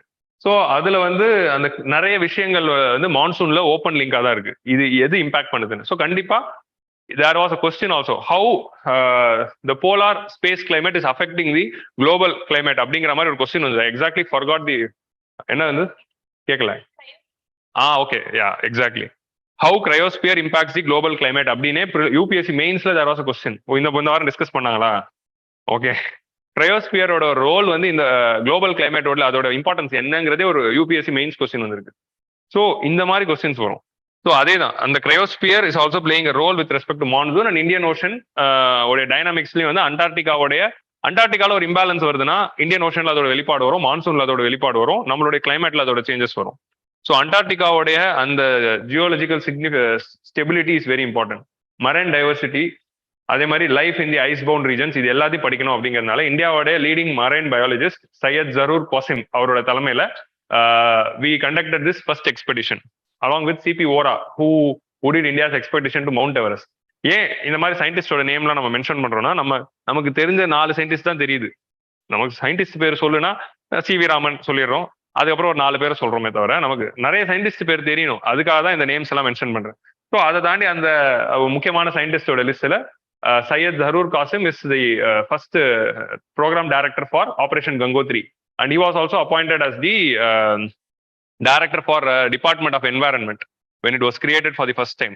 அந்த டிபார்ட்மெண்ட் ஆஃப் என்வாயரன்மெண்டோட ஃபர்ஸ்ட் டைரக்டரா அவர்தான் இருக்காரு. அண்ட் CP Ora அவங்களோட தலைமையில first expedition we are going Gangotri அப்படிங்கிற ஒரு பேஸை உருவாக்கி அந்த இடத்துல ரிசர்ச் பண்ணிட்டாங்கன்னா globally it was shock how India could do this, how India could pull it off அப்படிங்கிறது. செகண்ட் எக்ஸ்பெடிஷன் அதே வருஷத்துல, இது வந்து ஜனவரியில் நடக்குது, இது டிசம்பர்லயோ நவம்பர்லயோ நடக்கும். VK ரைனா, சுரேஷ் ரைனாவுடைய பெரியப்பா அவரு, அப்படிலாம் இல்லை நான் சும்மா சொல்றேன். VK ரைனா ரைனாங்கிற பேர்ல நான் 2வது ஆள் இப்பதான் பாக்குறேன். ஸோ VK ரைனா, நமக்கு சுரேஷ் ரைனாவை கூட இப்போ நம்ம டெண்டுல்கர், இன்னொரு டெண்டுல்கர் பார்த்த மாதிரி இப்போ இன்னொரு ரைனாவை பார்க்குறோம். He is a geologist and he was the leader of second expedition போனதுல. ஸோ VK ரைனாவோட கான்ட்ரிபியூஷன் என்ன அப்படின்னு பாத்தீங்கன்னா, peer review in climate science. So international panel for climate change அப்படின்னு இருக்கு, IPCC, intergovernmental panel for climate change. So அவங்களுடைய ஒரு report வந்து ரிலீஸ் பண்ணும்போது இந்தியாவில் இருக்கிற Himalayan glaciers will go extinct in 2035 அப்படின்னு ஒரு டேட்டா வருது. அதோட கிரிட்டிக் இவர் வந்து கொண்டு வராரு. என்ன கிரிட்டிக் கொண்டு வராருன்னா, ஒரு கிளைமேட் ரிசர்ச் பண்ணீங்கன்னா அதுக்கு பியர் ரிசர்ச் இருக்கணும், பியர் ரிவ்யூ இருக்கணும். பியர் ரிவ்யூ மெக்கானிசம் இப்படிதான் இருக்கணும். இப்போ நம்ம வந்து ஒரு இதுல வந்து இவரை பத்தி பார்த்தோம்ல, நம்ம statistician Mahalanobis, what was the contributions of Mahalanobis அப்படின்னே ஒரு எடிட்டோரியல் பார்த்தோம், ஞாபகம் இருக்கா? எந்த எடிஷனுங்கிறது டிஸ்கிரிப்ஷன் பாக்ஸ்ல இருக்கு, பார்த்துக்கோங்க, அந்த PDF குள்ள இருக்கும். ஸோ அந்த மாதிரி அவர் வந்து அந்த சாம்பிள் சர்வேயோட எக்ஸ்பர்ட் அப்படின்னு பார்த்தோம். வாட் வாஸ் கான்ட்ரிபியூஷன் ஆஃப் மஹல்நோபிஸ்னா, வேர்ல்டு வைடா சாம்பிள் சர்வே எப்படி பண்ணணும் அப்படிங்கிறதுக்கு ஒரு தியரி கொடுத்திருக்காரு அவர். அதே மாதிரி இவர் ரைனா என்ன பண்ணியிருக்காருன்னா, ஒரு கிளைமேட் ரிலேட்டட் ரிசர்ச்க்குலாம் பியர் ரிவ்யூ எந்த மாதிரி கிரைட்டீரியா ஃபாலோ பண்ணி இருக்கணும் அப்படின்னு இவர் கொடுத்த ஒரு ரிசர்ச் தான் குளோபல் லெவல்ல it is being followed. So அந்த மாதிரி ஒரு முக்கியமான பர்சனாலிட்டி தான் VK ரைனா. ஸோ VK ரைனாவோட தலைமையில 1982 second expedition was done. Okay, இந்த மாதிரி நேம்ஸ் எல்லாம் வந்து தெரிஞ்சு வச்சுக்கிறது ரொம்ப முக்கியம். ஸோ இந்த 2 எக்ஸ்பெடிஷன் பண்ணி சக்சஸ்ஃபுல்லா நம்ம வந்து கங்கோத்ரி அப்படிங்கிற ஒரு பேஸ் எஸ்டாப்ளிஷ் பண்ணதுனால India was part of Antarctic treaty. So நம்மளை வந்து மெம்பரா சேர்த்துக்கிட்டாங்க. 1984ல தக்ஷின் கங்கோத்ரி அப்படிங்கிற ஒரு பேஸ் வந்து நம்ம full time operational base establish பண்ணோம். அதுக்கப்புறம் 1988ல மைத்ரி, 2012ல பாரதி. ஸோ இந்த 3 பேசஸ் இருக்கு. இந்த 3 பேஸ்ல இப்போ Dakshin Gangotri is dysfunctional, it is not a research base anymore. அதை வந்து குடோனா யூஸ் பண்றோம் இப்போ, ஏன்னா அதுக்கப்புறம் லேட்டஸ்டான பேசஸ் வந்ததுனால now we are using Gangotri and as the godown. Maitri வந்து not fully work functional, half ஃபங்க்ஷனலா இருக்கு. அண்ட் ஃபுல்லி ஃபங்க்ஷனலா இப்போ எக்ஸிஸ்ட் ஆயிட்டு இருக்கிற பேஸ் வந்து பாரதி தான். கிளியரா? இது வந்து ஜஸ்ட் பிரீஃபா நீங்க விக்கிபீடியா பேஜ்ல போயிட்டு அந்த முதல் 4 பேராகிராஃப் மட்டும் பாத்துக்கோங்க. இந்த 3 பேஸ்ல என்ன பண்ணாங்க அப்படிங்கறது மட்டும் ப்ரிலிம்ஸ் பாயிண்ட் ஆஃப் வியூலையும் எங்கேயாவது நமக்கு தெரிஞ்சுக்கணுங்கிற பாயிண்ட் ஆஃப் வியூல what was the role of all the 3 bases அப்படிங்கிறத விக்கிபீடியால படிச்சா போகும். அது முதல் 2 பேஜ், 3த்துக்கும் விக்கிபீடியா பேஜ் இருக்கு. Okay, you just go and read. Full page படிக்கனாலும் படிங்க, டைம் நிறைய இருந்தா. ஸோ மேப்ல இதோட பொசிஷன் தெரிஞ்சு வச்சிருக்கணும். நம்ம இந்த மாதிரி கொஸ்டின்லாம் வரும்போது சும்மா ஒரு ஸ்டண்ட்டுக்கு என்ன பண்ணணும், நாளைக்கு ஒரு கொஸ்டின் வருதுன்னா இந்த மாதிரி ஒரு டக்கு வரைஞ்சிடணும். இது இப்படி திருப்பி பார்த்தா டக்கு மாதிரி இருக்கும், கரெக்டா? டக்கு படுத்துட்டு இருந்தா எப்படி இருக்கும், அதுதான் அண்டார்டிகா. ஓகே, அப்படியே திருப்பி பாத்தீங்கன்னா, so Bharati is located here. Gangotri and Maitri will be located here. Okay, இதான் அந்த ரெண்டு லொகேஷன். இப்படி ஒன்று போட்டுட்டு நம்மளுடைய லொகேஷன் பேஸ் அப்படின்னு போடணும். So this is South Pole. So Antarctic treaty படி வாட் இஸ் அண்டார்டிகா அப்படின்னு பார்த்தீங்கன்னா the region below 60° south latitude is called as Antarctic territory. So 60° latitude south இருக்குல்ல, அதுக்கும் அண்டார்டிகாவுக்கும் நடுவில் இருக்கிற ஓஷன் பேர் தான் சதர்ன் ஓஷன் அப்படின்னு சொல்றோம். அதுக்கப்புறமா வருது அண்டார்டிகா. ஸோ 60° லேட்டிடியூட் கீழே இருக்கிறது எல்லா ரீஜனுமே இந்த ட்ரீட்டில applicable. So that is the definition. So 60° லேட்டிடியூட்னா இங்க வரும், இப்படி. ஓகே,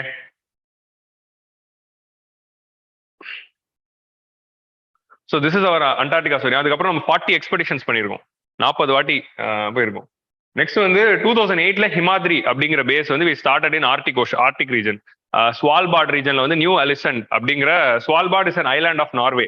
நார்வேவை தாண்டி இன்னும் நார்த்ல இருக்கிற ஒரு ஐலாண்டு தான் ஸ்வால்பார்ட். அந்த மேப்ல பாத்தீங்கன்னா தெரியுதா, நார்வேக்கும் மேல கிரீன்லாண்டுக்கு ரைட்ல பீச் கலர்ல இருக்குல்ல, தட் இஸ் ஸ்வால்பார்ட்.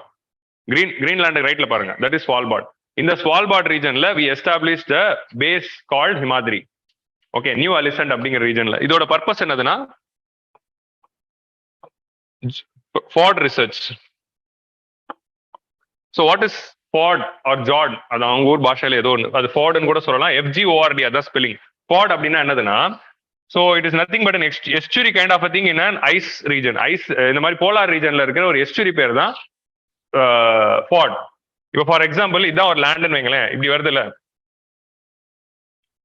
இப்போ வந்து ஒரு மேங்க்ரூவ் ரீஜன். இப்போ அந்த ஸ்வால்பார்ட்லாம் பாத்தீங்கன்னா நிறைய இந்த மாதிரி தானே ஸ்பைக்ஸ் இருக்கு அந்த லேண்டோட பார்டர்லாம். ஸோ இந்த ரீஜன் பேர் தான் வந்து ஃபார்ட்.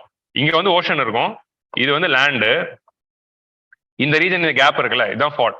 இந்த ஃபார்டோட டைனாமிக்ஸ் எப்படி இருக்குன்னா, இங்க இருக்கிற கான்டினென்டல் ஐஸ் எல்லாம் வந்து it will melt and that will end up into the ocean here.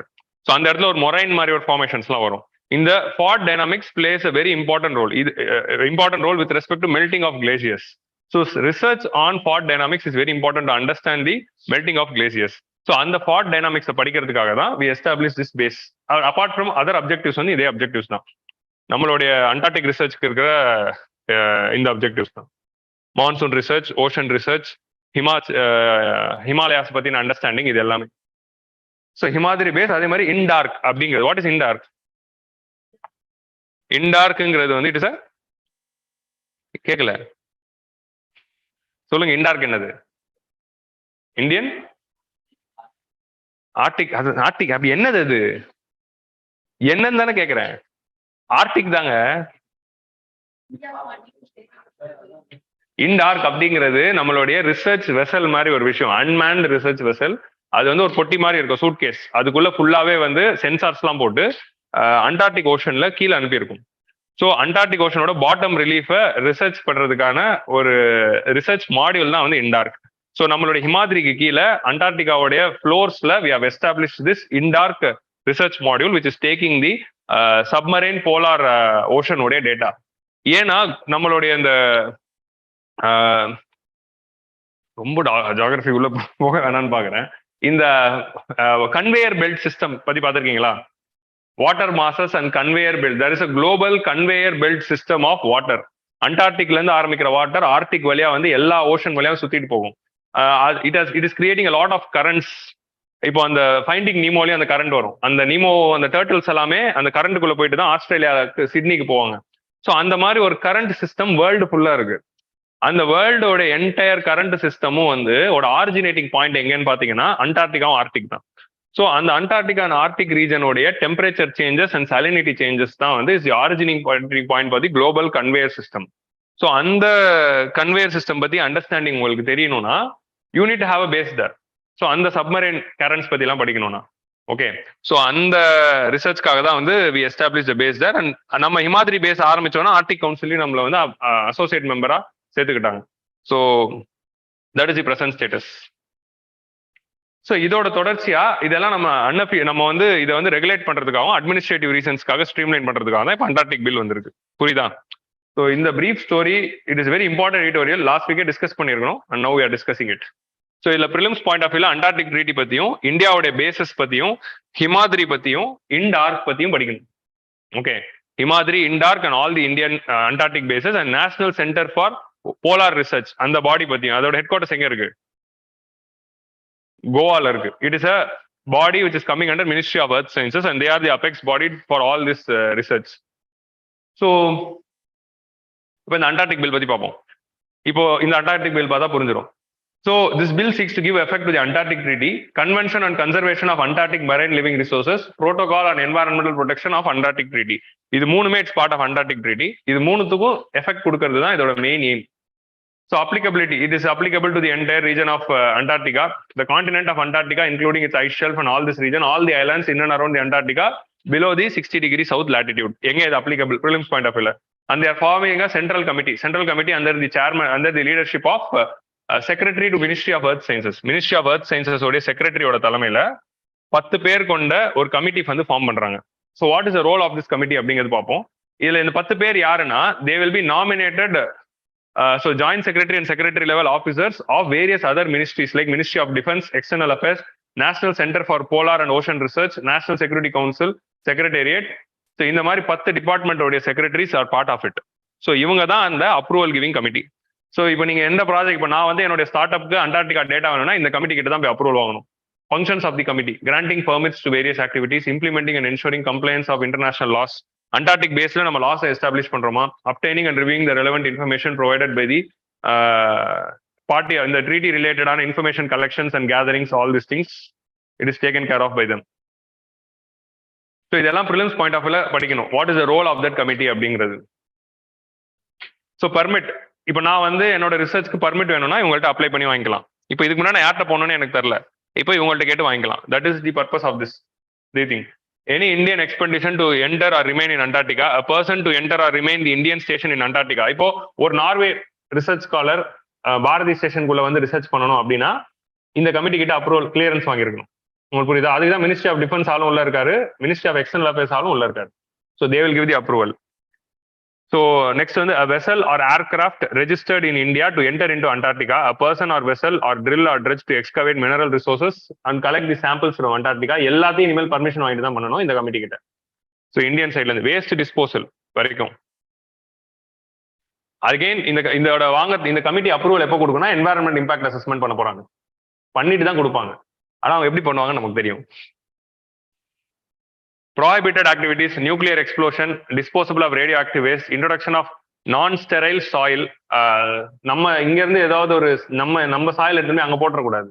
That will lead to alien invasion species. Alien invasion அந்த இது இல்ல, invasive species ஓட invasion. Discharge of garbage, plastic, இதெல்லாம் நம்ம கண்டிப்பா பண்ணுவோம் தானே. இதெல்லாம் பண்ணக்கூடிய ஆட்கள் தான் humans. Plastic and other substances into sea which is harmful to the marine environment. The bill specifies penalties for any contravention. நீங்க வந்து நியூக்ளியர் ரிசர்ச் பண்ணீங்கன்னா 20 வருஷம் தண்டனையா, சரியா? அதோட பனிஷ்மெண்ட் டீடைல்ஸ் எல்லாமே they have given here. So any bill, so actually வந்து this month July current affairs உடைய மந்த்லி மேகசின் இருக்குல்ல, ஆர் ரெண்டு விஷயம் இருக்கு. ஜூலை கரண்ட் அஃபேர்ஸ் படிக்கும்போது bills pass in the parliament படிக்கிறோம். நீங்க ஜூலை கரண்ட் அஃபேர்ஸ் வழக்கமான வர கரண்ட் அஃபேர்ஸோட கொஞ்சம் வெயிட்டா இருக்கும், ஏன்னா எல்லா பில்ஸ் பத்தி இருக்கும். அதோட இன்னும் பெட்டரா நீங்க ஸ்பெசிஃபிக்கா படிக்கணும், பிஆர்எஸ் உடைய மந்த்லி மேகசின் இருக்கு. பிஆர்எஸ்ஏ ஒரு மந்த்லி மேகசின் ரிலீஸ் பண்ணும், ஓகேவா? அது நம்ம எல்லா மாசமும் படிக்க தேவையில்லை. செஷன் நடக்கிற மாசங்களுடைய மந்த் மட்டும் டவுன்லோட் பண்ணி படிச்சா போதும். ஸோ நீங்க அதுல இருந்து தான் விஷனா இருக்கட்டும், இன்சைட்ஸா இருக்கட்டும், நோட்ஸ் எடுத்து போட போறாங்க. கரெக்டா? அவங்க போய் பில் எல்லாம் படிக்க போறது இல்லை. இந்தியாவில் இருக்க எல்லா இன்ஸ்டியூட்டும் இதை பார்த்து தான் போட போகுது. ஸோ நீங்க இதர் உங்க மந்த்லி மேகசின்லயும் பாத்துக்கலாம், ஆர் ஆல் த பில்ஸ் பத்தினா இந்த மாதிரி. இப்போ அண்டார்டிக் பில் பார்த்தோம்ல, இதே மாதிரி நீங்க கிரிமினல் ப்ரொசீஜர் பில் பார்க்கணும். ஸோ இந்த மாசம் பாஸ் பண்ண வேற என்னென்ன பில் இருக்கு? நியூக்ளியர் ரிசர்ச் பில் ஒன்று பாஸ் பண்ணியிருக்காங்க. இந்த மாதிரி நிறைய பில்ஸ் வந்து இந்த வாட்டி வந்து பாஸ் பண்ணியிருப்பாங்க இந்த மான்சூன் செஷன்ல. ஆல் தோஸ் பில்ஸ் பத்தி you have to go and see. So ஃபைனலா ஒரே ஒரு பாயிண்ட் வந்து இவர் ஆட் பண்றாரு, வே ஃபார்வர்ட் மட்டும். இவ்வளவு நம்ம பண்றோம், ஆனா நம்மள்ட்ட என்ன இல்லைன்னா அண்டார்டிக் ரிசர்ச் பண்றதுக்கு ஒரு சொந்தமான ரிசர்ச் வெசல் இல்லை. So we are leasing it from Russia கிட்ட இருந்தோ நார்வே கிட்ட இருந்தோ கப்பலை லீஸுக்கு எடுத்து தான் நம்ம எக்ஸ்பெடிஷன்ஸ்க்குலாம் போறோம். ஸோ நம்ம ரஃபேல் வாங்குற மாதிரி, நிறைய ஏர்கிராஃப்ட் கேரியர் வாங்குற மாதிரி அண்டார்டிக் ரிசர்ச்காகவும் we have to buy a vessel. அதுக்குன்னு ஒரு தனி வெசல் வாங்கி வாங்க, அப்படின்னா இண்டிஜினஸ் மேனுஃபேக்சரிங் பண்ணுங்க அப்படிங்கிற ஒரு recommendation also is giving. Okay, with ice breaking capacity. What is ice breaking கெபாசிட்டினா, ஐஸ் பிரேக்கர் ஷிப்னே ஒன்று இருக்கு. ஸோ இப்போ இது அண்டார்டிகாக்கு போகுதுன்னா ஃபுல்லா ஃப்ரீசன் சீயா இருக்கும். ஃபுல்லா ஃப்ரீசன் சீல எப்படி கப்பலால் போக முடியும்? ஸோ கப்பலுக்கு முன்னாடி ஐஸ் பிரேக்கர் இருக்கும், அது அந்த ஐஸை உடச்சிக்கிட்டே இருக்கும், அப்புறம் தான் கப்பல் போகும். ஸோ அந்த ஐஸ் பிரேக்கிங் கெபாசிட்டி உள்ள ஷிப்பை தான் கொண்டு போக முடியும். சாதா ஷிப்பெல்லாம் கொண்டே போக முடியாது, ஐஸ் பிரேக்கர் ஷிப்ஸ் தான் கொண்டு போகணும். அந்த ஐஸ் பிரேக்கர் ஷிப்பை விலைக்கு வாங்குங்க, எவ்வளவு ஆனாலும் பரவாயில்ல. வேல் நாயகர் மாதிரி ஒரு 4 ஷிப் வாங்குங்க, வாங்குறோம், 4 வாங்குறோங்கிற மாதிரி 4 வாங்கி போடுங்க அப்படின்னு சொல்றாரு. அது மேக் இன் இந்தியா பண்ணா இன்னும் அற்புதம் அப்படின்னு சொல்றாரு. ஓகே, அப்ப இதுக்கு முன்னாடி போன பில் ஐஸ் பிரேக்கர்ஸ்லாம் வந்து எதை ஃபாலோ பண்ணிருக்காங்க அப்படிங்கிறது பாருங்க. அதுக்கு ஒரு பேர் இருக்கு, ஐ ஃபர்காட் தி நேம். நம்மளுடைய எக்ஸ்பெடிஷன்ஸ்க்குலாம் நம்ம ஒரு இதை யூஸ் பண்ணுவோம், அந்த ஷிப்பு பேர் ரஷ்யா கிட்ட இருந்து எடுத்துக்கிட்டு. இதுவா, சத்தம் இல்லாமல் பண்ணுங்க. லாஸ்ட் தான், இன்னும் ஒரு 10 மினிட்ஸ் ஆயிடும் சார், 10-15 மினிட்ஸ். நீங்க ப்ரொசீட் பண்ணுங்க, பட் ஐல் டேக். யார் அங்க பார்க்காதீங்க, இங்க பாருங்க. So last one is about the contradictions of freedom. This is the last editorial, very easy editorial. இது ரொம்ப பிலாசபிக்கலான ஒரு எடிட்டோரியல். அதே மாதிரி கொஞ்சம் இந்த எடிட்டோரியல் படிக்கும்போது certain words were political. So நான் என்ன பண்ணியிருக்கேன்னா, இந்த எடிட்டோரியல் நீங்க படிக்க வேணாம், ஏன்னா அந்த பொலிட்டிக்கல் ஃபில்டரோட தான் நான் இதை நடத்த போறேன். நான் எல்லாம் ஃபில்டர் பண்ணி ரிமூவ் பண்ணி ஆன்சர் ரைட்டிங் சூட்டபிள் பாயிண்ட்ஸ் மட்டும் எடுத்து ஐம் டிஸ்கசிங். ஏன்னா இந்த எடிட்டோரியல் ரிஜெக்டும் பண்ண முடியல, ஏன்னா it had very relevant points, but politically பாயிண்ட்ஸா இருந்தது. அதை ஃபில்டர் பண்ணி தான் I've taken. Okay, so contradictions of freedom GS2ல கான்ஸ்டிடியூஷன் பத்தி. At 75 years of independence, democracy is a very one important aspect which India successfully stood for past 75 years. 75 வருஷம் ஆனாலும் 75 வருஷமும் டெமோக்ராட்டிக் நேஷனா நம்ம இன்னி வரைக்கும் கண்டினியூ ஆகிறது தான் one of the biggest achievement of India. எந்த அச்சீவ்மெண்ட் பெருசுனா இதுதான் பஸ். ஏன்னா நம்மளோட நெய்பர்ஸ் யாருமே சர்வே ஆகல. Take for Pakistan or Bangladesh or Nepal or Bhutan or Sri Lanka to the extent 5 வாட்டி கான்ஸ்டிடியூஷனை மாத்திட்டாங்க, சிவில் வார் போயிட்டு இருக்கு. So all the colonial nations இந்த அளவுக்கு 75 இயர்ஸ் கண்டினியூஸ் டெமோக்ரஸி எஸ்டாப்ளிஷ் பண்ணாங்கன்னா இல்ல. So democratically it is a very big achievement. ஆனா இப்போ இருக்கிற டெமோக்ரஸி போதுமானதா அப்படிங்கிறதா இந்த எடிட்டோரியல் இருக்க கொஸ்டின். ஸோ இந்த 75th இயர்ல நம்ம டெமோக்ரஸியை இன்னும் ஸ்ட்ரென்தன் பண்றதுக்கு ஒரு சில ஸ்டெப்ஸ் எடுக்கணும் அப்படிங்கிறத நம்ம பார்க்க போறோம். Rather than seeing as a criticism, இன்னும் எப்படி டெமோக்ரஸியை ஸ்ட்ரென்தன் பண்ணலாம் அப்படிங்கிறது தான் இந்த எடிட்டோரியலோட main focus.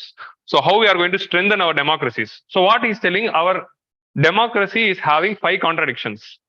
What is democracy அப்படிங்கிற கொஸ்டின் எடுத்தீங்கன்னா அதுல 5 ஆஸ்பெக்ட்ஸ் இருக்கு. டெமோக்ரஸியோட first aspect is people, second aspect is constitution, third aspect is institutions which is establishing the democracy, fourth aspect is the people who are working, அதாவது political class who are working in it, and fifth aspect is individual. So first people வேற, individual வேற. பீப்புள்னா it is a group, இண்டிவிஜுவல்னா ஒரு தனி மனிதன்.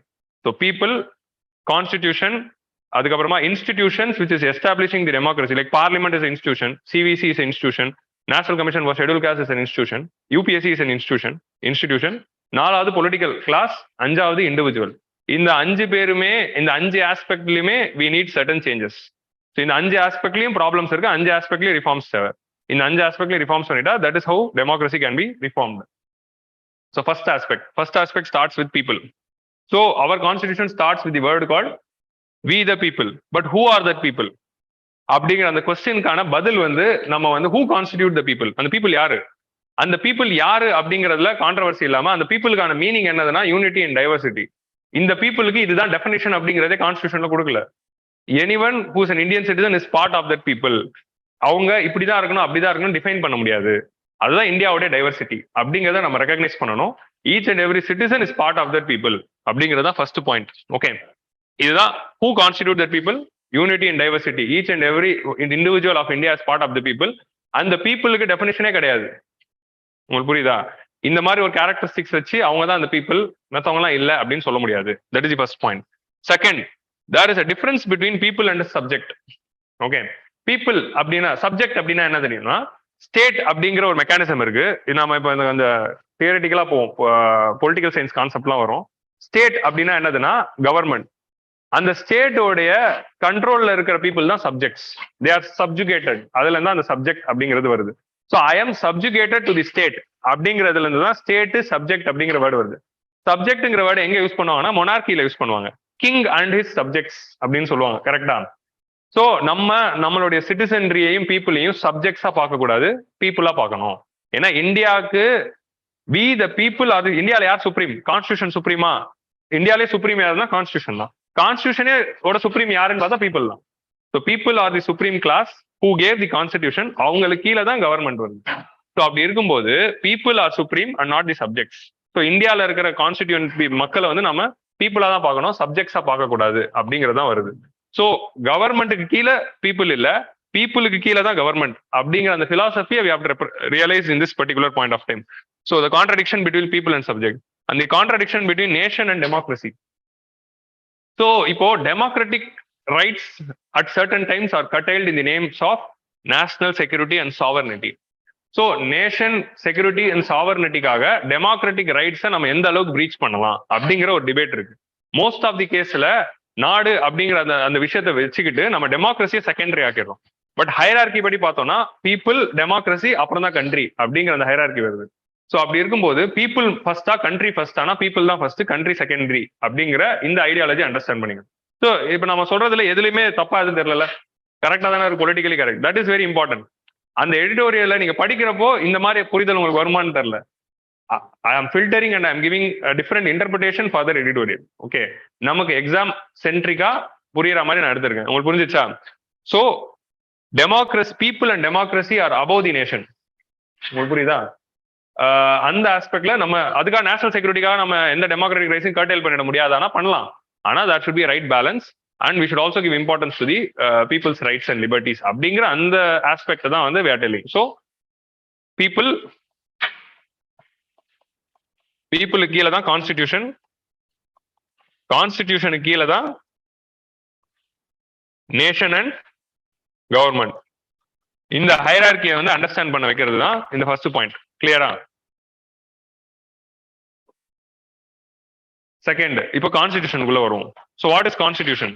Constitution is the one which defines who the citizens are and what are all the rights they are having, what is the objectives of the government, and what is the aspirations of the government, what is the aspirations of the people, what is the power of legislature, executive and judiciary and various institutions and checks and balance.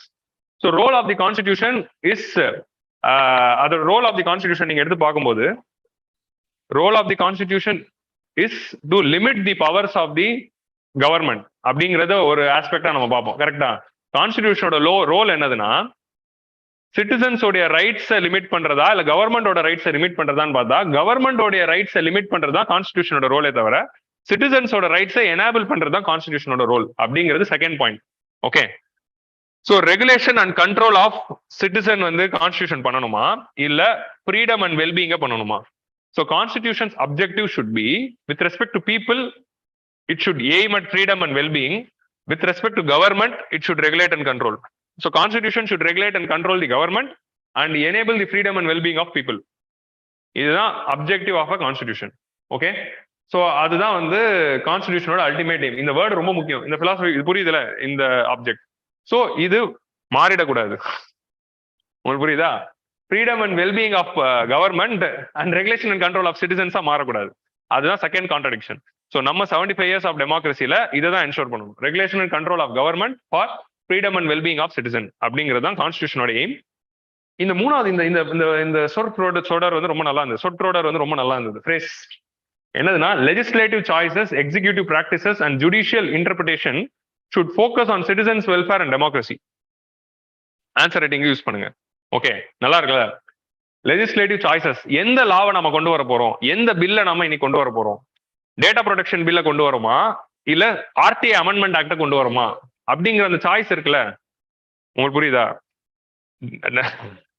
RTI act 2 நாள்ல pass பண்ணிடுறோம், ஆனா data protection பில்ல 2 வருஷமா pass பண்ணாம வச்சுக்கிட்டு இருக்கோம்.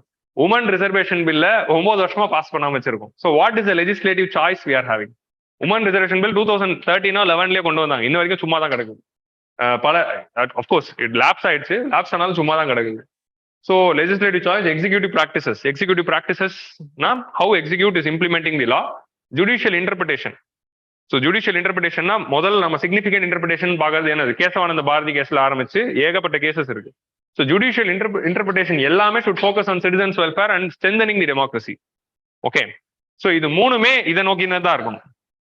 All the three should be focusing on that. அதே மாதிரி நம்ம கான்ஸ்டிடியூஷனோட அடுத்த ஸ்டெப் என்ன? Political democracy. நம்ம அம்பேத்கர் சொன்னதுதான். We are establishing one people and one vote. Are we establishing one human? Whether we are establishing whether all humans are even. Ambedkar சொன்ன அந்த கோட்டை மறந்துட்டேன். பேராஃப்ரேஸ் பண்ணி சொல்லணும்னா எல்லா ஹியூமனும் ஒன் ஹியூமன் ஒன் வேல்யூ நம்ம எஸ்டாப்ளிஷ் பண்றோமா?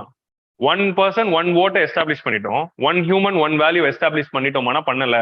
ஏன்னா நம்ம political democracy is established through fundamental rights. Social and economic democracy is part of DPSB, which is not legally enforceable. So one person one value அப்படிங்கிற social and economic ரைட்ஸை இப்போ நம்ம வந்து ஜஸ்டிசேபிளா மாத்துறது தான் அடுத்த கான்ஸ்டியூஷனோட ஃபியூச்சர் எய்ம். ஸோ டிபிஎஸ்பியில் இருக்கிற பல விஷயங்கள் அண்ட் டிபிஎஸ்பியில் இல்லாத பல விஷயங்களையும் which is ensuring social and economic rights should be made justiciable. அதுதான் கான்ஸ்டியூஷனோட லாங் டைம் எய்மா இருக்கணும். புரிஞ்சிச்சா இந்த பாயிண்ட்? செகண்ட் பாயிண்ட் புரிஞ்சிச்சா? ஓகே. பாலிட்டி ரிலேட்டடா எந்த கொஸ்டின் வந்தாலும் this is how it is going to go. Next institutions. Institutions அப்படின்னா என்னதுன்னா, democracy needs certain institutions to implement it. Like for example, supreme court is an institution, parliament is an institution, UPSC is an institution, comptroller and auditor general is an institution. So இந்த மாதிரி ஏகப்பட்ட institution, national commission for schedule caste, national commission for schedule tribes, election commission of India, one of the crucial institution. இந்த மாதிரி institution வெறும் legislative, executive, judiciary மட்டும் சரியா செயல்படுறது democracy இல்ல. இந்த மாதிரி institutions which is ensuring the checks and balances also should be strong.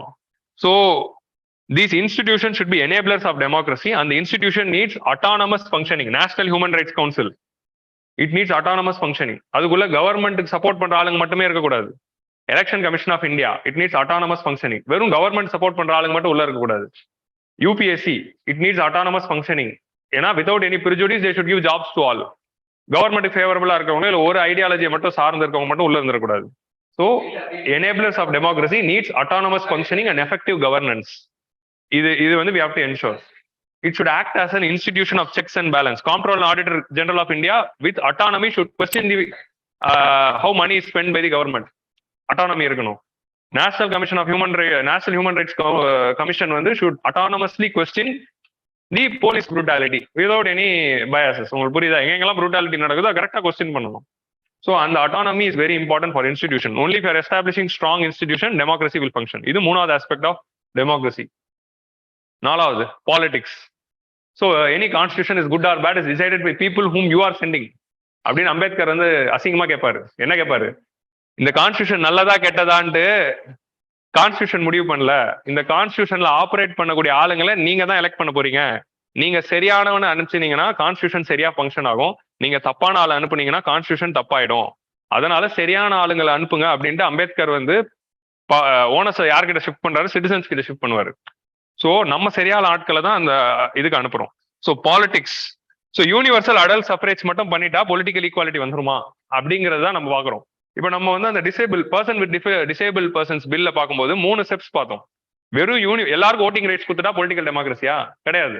Voting rights அப்படிங்கிறது it's just the beginning part of the political democracy. எப்படி எல்லாருக்கும் ஈக்குவல் ஆப்பர்ச்சுனிட்டி ஓட்டிங் ரைட்ஸ் வந்ததோ, equally every one should also be participating in the electoral process. எல்லாராலையும் நினைச்சா எலெக்ஷன்ல போய் நிக்கணும், ஈஸியா இருக்கணும். இப்போ லீகலி யார் வேணா எலெக்ஷன்ல நிக்கலாம், கரெக்டா? அது there is no barrier. But practically நம்ம டெமோக்ரஸி அதை எனேபிள் பண்ணிருக்கானா? பண்ணல, கரெக்டா?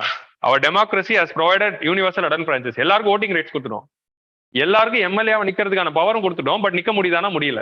You need money, you need resources, then only you can stand as MLA. Money resources எல்லாம் நிக்க முடியல. ஸோ ஒரு some sort of money, some sort of power, some sort of system support இருந்தா மட்டும்தான் உங்களால எம்எல்ஏவாவும் எம்பியாவும் கவுன்சிலராகவும் எலெக்ஷன்ல நின்று அந்த சிஸ்டம்குள்ள நுழைய முடியுது. இல்லைன்னா உங்களால நுழைய முடியல.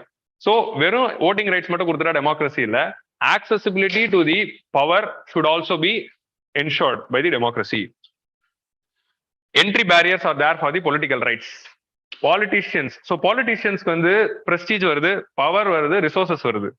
So politicians வந்து prestige, power, resources இதை ஃபோக்கஸ் பண்ணணுமா, ரெஸ்பான்சிபிலிட்டியை ஃபோக்கஸ் பண்ணணுமா? இந்த கான்ட்ரடிக்ஷன் இருக்கு. So politicians of present day are focusing on prestige, power and resources rather than responsibility. So அது ரெஸ்பான்சிபிலிட்டியா எடுக்கணும் அப்படிங்கிறத சொல்ல வராரு. ஸோ இறையன்பு சார் வந்து ஒரு ஸ்பீச்ல சொல்லுவாரு. யாருக்கு? Iraianbu sir when he gave a delivered a speech for the mayors who were newly elected mayors of and councillors of Tamil Nadu சொல்லுவாரு. இது வந்து உங்களுக்கு வர அதிகாரம் இல்ல, மேயர் பதவி, கவுன்சிலர் பதவிங்கிறது அதிகாரம் இல்ல, பொறுப்பு அப்படின்னு ஒரு அட்வைஸ் கொடுப்பாரு. இதை நீங்க அதிகாரம் அப்படின்னு நினைச்சீங்கன்னா அதை மிஸ்யூஸ் பண்ணுவீங்க. இதை நீங்க பொறுப்பு அப்படின்னு எடுத்துக்கிட்டீங்கன்னா வெல்ஃபேர் பண்ணுவீங்க. சோ இது அதிகாரமா நினைக்காம பொறுப்புன்னு நினைங்கன்னு இறையன்பு சாரோட given a speech யூடியூப்ல இருக்கு, போய் பாருங்க. சோ அதுதான் அந்த கான்ட்ரடிக்ஷன் தான் இவர் மென்ஷன் பண்றாரு. இட் ஷுட் நாட் பி அதிகாரம், இட் ஷுட் பி பொறுப்பு. Okay, that is what is telling. Prestige, power and ரிசோர்சஸா பார்க்காம ரெஸ்பான்சிபிலிட்டியா பார்க்கணும். Political inequality intensifies the other inequality. So this is a very important point. Political inequality widen ஆகும்போது economic inequality அதிகமாகும், social inequality அதிகமாகும். So that is another thing which is telling. So political inequality அப்படின்னா என்ன? நம்ம ஆரம்பிக்கலாம். MP, MLA, prime மினிஸ்டர்ல இருந்து ஆரம்பிச்சு மினிஸ்டர்ஸ்ல இருந்து ஆரம்பிச்சு அப்படியே வரலாம். Group 1 officer, IAS officer, IPS officer, still VAO வரைக்கும் வரலாம். இந்த என்டையர் கவர்மெண்ட் மெஷினரிஸ்ல சுப்ரீம் கோர்ட் ஜட்ஜஸ் எடுக்கலாம். கவர்மெண்டோட என்டையர் மெஷினரியில எல்லா groups people should be represented. So when all the groups are represented then only அவங்க சென்ட்ரிக் லாஸ் வந்து கரெக்டா எஸ்டாப்ளிஷ் பண்ண முடியும். இப்போ நம்ம ஜுடிஷியரியில இருக்க பிகஸ்ட் ப்ராப்ளம் என்ன? Lack of representation is a very important crisis with respect to higher judiciary. Supreme கோர்ட்லயும் high கோர்ட்லயும் representation is very bad. One small group of people are having highest representation, and large group of population is not at all having the representation, and only 8 women have become Supreme Court judges, and we still didn't have a Chief Justice of India who is a woman. So this is the problem of our judiciary. So நம்ம இந்த power accessibility, so ஒரு குரூப்புக்கு power போச்சுன்னா தான் அந்த குரூப்போட welfare அவங்களால establish பண்ண முடியும். அதுக்காக தான் reservations game into force.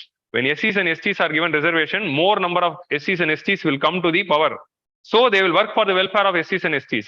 So that is the purpose. That is another angle of reservations. So அதே தான் எம்எல்ஏ, எம்பிக்கு எம்எல்ஏ சீட்ஸ்ல எஸ்சி எஸ்டி ரிசர்வேஷன் கொடுக்கல அப்படின்னா எம்சி எஸ்டி எம்பி எம்எல்ஏ வந்திருக்கவே மாட்டாங்க இந்தியாவில். That is reality. ரிசர்வேஷன் ஒன்று இருக்கிறதுனால மட்டும்தான் SC ST people are given seats. இல்லைன்னா our system is design in such a way that they would have denied all those things. So அது ஏன் கொடுக்குறாங்க? ஒரு எம்எல்ஏவா உள்ள போனா அவங்க சமுதாயத்துக்கான கேள்விகள் எழுப்புவாங்க அப்படிங்கிறதுக்காக. ஸோ இந்த பொலிட்டிக்கல் இன்இக்வாலிட்டி வரலன்னு வைங்களேன், ஸோ அவங்களுக்கு பவரே வராது. பவர் வரலன்னா obviously social and economic equality will be further widened. So ensuring political equality is very important to ensure social and economic equality. So constitution should aim to ensure it. அதுதான் வந்து 4th point. Last point, individual versus community. So நம்ம individual rights, collective rights அப்படின்னு 2 இருக்கு. Constitution ஒரு சில rights individual ரைட்டா கொடுக்கும், ஒரு சில ரைட்டை கலெக்டிவ் ரைட்டா கொடுக்கும். Like article 25 is individual right, article 26 is collective right. ரெண்டுமே ரிலீஜியன் சார்ந்தது தான், கரெக்டா? அதே மாதிரி 2930 வந்து collective right. Minority institutions and minority rights collective ரைட்ஸா இருக்கும். Article 21 is an individual right. உங்களுக்கு புரியுதா? Article 20 is an individual right, 19 is an individual right. இந்த மாதிரி இண்டிவிஜுவல் இருக்கு, கலெக்டிவ் ரைட்ஸ் இருக்கு. பட் இந்த இண்டிவிஜுவல் ரைட்ஸும் கலெக்டிவ் ரைட்ஸுமே கான்ட்ராடிக்ஷன்ஸ் ஆகுது நிறைய டைம்ல. இப்போ நிறைய டைம்ல என்ன ஆகுதுன்னா, sometimes my right to freedom of expression will affect one community. கரெக்டா? அந்த கம்யூனிட்டிக்கு அதை அஃபெக்ட் பண்ணுதுங்கிறதுனால என்னோட right to freedom of expression will be curtailed. Logic கரெக்டா? இதுக்கான எக்ஸாம்பிள்ஸ் டக்கு டக்குன்னு உங்க மைண்ட்ல அப்படி வந்து ஸ்லைட் ஷோ போயிட்டே இருக்கும். கரெக்டா? அப்படியே சல்லுன்னு போயிட்டே இருக்கும், நிக்கவே நிக்காது. நீங்க எக்ஸாம்பிள்ஸ் யோசிச்சா வந்துகிட்டே இருக்கும். எப்படி வந்து ஒரு இண்டிவிஜுவலுடைய right to freedom of expression was affected because of a community's புண்படுத்துதல். எங்களை புண்படுத்திட்டாங்க அப்படின்னு ஒரு குரூப் வந்துடும். It is happening throughout the world. So இந்த இண்டிவிஜுவல், ஸோ கலெக்டிவ், அவங்க that is their collective rights தானே. அவங்களோட கலெக்டிவ் ரைட்ஸ்க்கு வெயிட் கொடுக்கணுமா, இவரோட இண்டிவிஜுவல் ரைட்டுக்கு வெயிட் கொடுக்கணுமாங்கிறதே ஒரு மிகப்பெரிய டிபேட்டா இருக்கு. So finding a balance between the individual rights and collective rights itself is a very big challenge for democracy. கரெக்டா தானே? எதுவும் ஃபைன் கரெக்டா தானே போயிட்டு இருக்கு. எது எடிட் பண்ற மாதிரி கண்டென்ட் எதுவும் வரல இது வரைக்கும். Okay, correct. சூனா போனா கரெக்டா தான் போயிட்டு இருக்கு. Democracy should balance both individual and collective rights. Okay, நான் எக்ஸாம்பிள் சொல்ல வேண்டியதே இல்லை, you will know. So individual rights கிடைக்க வேண்டியதுல இண்டிவிஜுவல் ரைட்ஸ் கொடுக்கணும், கம்யூனிட்டி ரைட்ஸ் கிடைக்க வேண்டியதுல கம்யூனிட்டி ரைட்ஸ் கொடுக்கணும். இதனால இது பாதிக்கப்படக்கூடாது, இதனால இது பாதிக்கப்படக்கூடாது. அந்த ரைட் பேலன்ஸை நோக்கி தான் டெமோக்ரஸி நகரணும் அப்படிங்கிறது தான் டெல்லிங். ஓகே, அண்ட் நம்ம ஃபண்டமெண்டல் ரைட்ஸ்லயே ஒரு முக்கியமான ஃபண்டமெண்டல் ரைட்டா கருதுறது எது? 21 right to life. Right to life is considered to be the most important fundamental rights of all அப்படின்னு நம்ம கன்சிடர் பண்ணும்போது இந்த ரைட் டு லைஃப் இண்டிவிஜுவல் ரைட்டா தானே இருக்கு, கம்யூனிட்டி ரைட் இல்லைல்ல, கலெக்டிவ் ரைட் இல்லைல்ல. ஸோ இண்டிவிஜுவல் ரைட்ஸ்னால தான் நம்ம கான்ஸ்டிடியூஷன் நிறைய heart of the constitution lies in individual. So not every individual will identify, every individual identify himself or herself with a community or a collective rights. நம்ம எல்லாருமே இப்போ for example ஒரு இண்டிவிஜுவலா இருந்தாலும் we are all part of Tamil Nadu அப்படின்னு ஒரு collective right வருதா? we are all male, we are all female அப்படின்னு ஒரு கலெக்டிவ் ரைட் வரும். ஸோ இந்த மாதிரி கலெக்டிவ் ரைட்ஸும் வருது. But individual rights is the heart. So அந்த இண்டிவிஜுவல் ரைட்ஸ் வந்து மேக்ஸிமம் டிகிரேட் ஆகாம பார்த்துக்கணும் அப்படிங்கிறது தான் 5th கான்ட்ராடிக்ஷன். ஸோ இதே நான் இவ்வளோ டீடைல்டா போய் நடத்துறேன்னா இட் இஸ் வெரி இம்பார்ட்டன்ட். நம்ம என்டையர் GS2 இந்த ஒரு எடிட்டோரியல்குள்ள அடங்கி இருக்கு. உங்களுக்கு புரியுதா? Entire GS2 and entire polity இந்த 5 பாயிண்ட்ல அடங்கி இருக்கு. ஸோ பாலிட்டியில நீங்க எந்த ஆன்சர் எழுதினாலும் இல்ல GS2ல எந்த ஆன்சர் எழுதினாலோ எந்த ஒரு பொலிட்டிக்கல் இஷ்யூ பார்த்தாலோ இந்த 5 பாயிண்ட் வச்சு நீங்க ஃப்ரேம் ஒர்க்கை ரெடி பண்ணிக்கோங்க. என்ன framework? First people, constitution, institutions, politics and individual versus community. இந்த 5 டைமென்ஷன்ல தான் டெமோக்ரஸியோட ஸ்ட்ரக்சர்ஸே இருக்கு. இதை தாண்டி அப்கோர்ஸ் டெமோக்ரஸிக்குள்ள legislative, executive, judiciary and 4th pillar அப்படின்னு பிரிச்சு கூட டெமோக்ரஸி ரிலேட்டட் எஸ்ஏ வருதுன்னா இது 5, அப்புறம் எக்ஸிக்யூட்டிவ், லெஜிஸ்லேட்டிவ், ஜுடிஷியரின்னு ஒரு 3, அப்புறமா சிட்டிசன்ஸ் பார்ட்டிசிபேஷன் ஒன்று 4. ஸோ இதுவே வந்து ஒரு 9 பாயிண்ட் வந்துருச்சு. இதை தாண்டி வந்து நம்ம இன்டர்நேஷனல் கம்பேரிசன் அந்த மாதிரி போட்டா சூப்பரா ஒரு எஸ்ஏ எழுதலாம் டெமோக்ரஸி பத்தி. So it is very easy to write democracy related essay. இதை நீங்க வந்து ஒரு வைடன் அப் பண்ணி எழுதினாலே எழுதலாம், அவ்வளோ எழுதலாம். இதுல ஒன்னொன்னுமே ஒரு எஸ்ஏவாகவும் போகும். வி த பீப்புள் அப்படிங்கிறதுக்குள்ளேயே ஒரு 1000 அர்த்தங்கள் இருக்கு. It's not just 3 words. We the people is having thousands of meaning. So அந்த வி த பீப்புள் அப்படிங்கிற அந்த understanding is very important. 75th independence டேக்கு நம்ம எது எல்லாம் உணரணும்னா வி த பீப்புள் அப்படிங்கிறத உணரணும். கரெக்டா? வி த பீப்புளே தவிர அந்த பீப்புளோட டெஃபினிஷன் இஸ் ஆல். அதை தான் வந்து we have to understand. There is no segregation. So these 5 கான்ட்ரடிக்ஷன்ஸை சால்வ் பண்ண வேண்டியது தான் டெமோக்ரஸி அட் 75. 75th இயர்ல இதெல்லாம் சால்வ் பண்ணி சரிப்படுத்துங்க ஃபியூச்சர்ல அப்படின்னு தான் இந்த எடிட்டோரியல்ல சொல்றாரு. ஓகே, இதுல பாதி விஷயங்கள் என்னுடைய பாயிண்ட்ஸ் தான். எடிட்டோரியல்ல சொன்னது பாதி தான். One should realize these contradictions and find a balance, prevent the misuse of contradictions. So இவர் என்ன சொல்றாரு, டெமோக்ரஸி எங்க மிஸ்யூஸ் பண்ணப்படுதுன்னா இந்த கான்ட்ராடிக்ஷன்ஸ் தான் மிஸ்யூஸ் பண்றாங்க. லைக் எப்படி மிஸ்யூஸ் பண்றாங்க? இண்டிவிஜுவல் ரைட்ஸை காப்பாற்ற வேண்டிய இடத்துல கம்யூனிட்டி ரைட்ஸை காப்பாற்றுறேன் இண்டிவிஜுவல் ரைட்ஸை விட்டுறாங்க. அது ஒரு மிஸ்யூஸ் நடக்குது. ஸோ இது மாதிரி ஒரு இடத்துலயும் நடக்கும். வி த பீப்புள்ல ஹூ இஸ் த பீப்புள்னு டிஃபைன் பண்ணும்போது மிஸ்யூஸ் நடக்குது. இந்த எங்க என்ன மிஸ்யூஸ் நடக்குது? ரெகுலேஷன் அண்ட் கண்ட்ரோலா, ஃப்ரீடம் ஆஃப் வெல்பீயிங். ஸோ இதுல எது எங்க கவர்மெண்ட் எங்க சிட்டிசன் அப்படிங்கிறதுல மிஸ்யூஸ் நடக்குது. ஸோ இந்த எல்லா கான்ட்ராடிக்ஷன்லயும் மிஸ்யூஸ் நடக்குது. ஸோ அந்த மிஸ்யூஸை கண்ட்ரோல் பண்றது தான் one should realise this contradiction and find the balance and prevent the misuse. Democracy, what is democracy? Democracy is what is democracy na? Government by discussion. So democracy is a government by discussion. அப்படின்னா என்னதுன்னா எந்த ஒரு முடிவு எடுத்தாலும் அது டிஸ்கஷனுக்கு அப்புறமா தான் எடுக்கப்பட வேண்டுமே தவிர டிஸ்கஷனே இல்லாம டாப் டவுன்ல எடுக்கப்படக்கூடாது. Consultation of all the stakeholders should be done. அதான் கவர்மெண்ட் பை டிஸ்கஷன். டிஸ்கஷன்ல வெறும் பார்லிமெண்ட் டிஸ்கஷன் மட்டும் இல்ல, அதுதான் அல்டிமேட். புரியல வாய்ஸ்? யா. ஸோ இப்போ ஒரு லா கொண்டு வரோம்னா அதோட ஸ்டேக் ஹோல்டர்ஸ் டிஸ்கஷன். ட்ரைபல்ஸ் பத்தின ஒரு ஹெல்த் பாலிசி கொண்டு வரோம்னா tribal people should participate in that. அதுதான் கவர்மெண்ட் பை டிஸ்கஷன். டிஸ்கஷன் பண்ணி ஒரு முடிவுக்கு வர வேண்டியதுதான். ஒபாமா சொல்லுவாரு டெமோக்ரஸி இஸ் அபவுட் காம்ப்ரமைஸ் அப்படின்னு. ஒபாமாவோட கோட். டெமோக்ரஸி இஸ் அபவுட் காம்ப்ரமைஸ்னா என்ன? யாராலையோ அவங்க நினைக்கிற 100% டெமோக்ரஸில அச்சீவ் பண்ண முடியாது. நான் என்னோட 100% ஒன்று நினைக்கிறேன்னா அதுல இருக்க எல்லாத்தையும் என்னால் அச்சீவ் பண்ண முடியாது. ஏன்னா அது வந்து அடுத்தவருடைய ஒரு 20% பாதிக்கலாம்.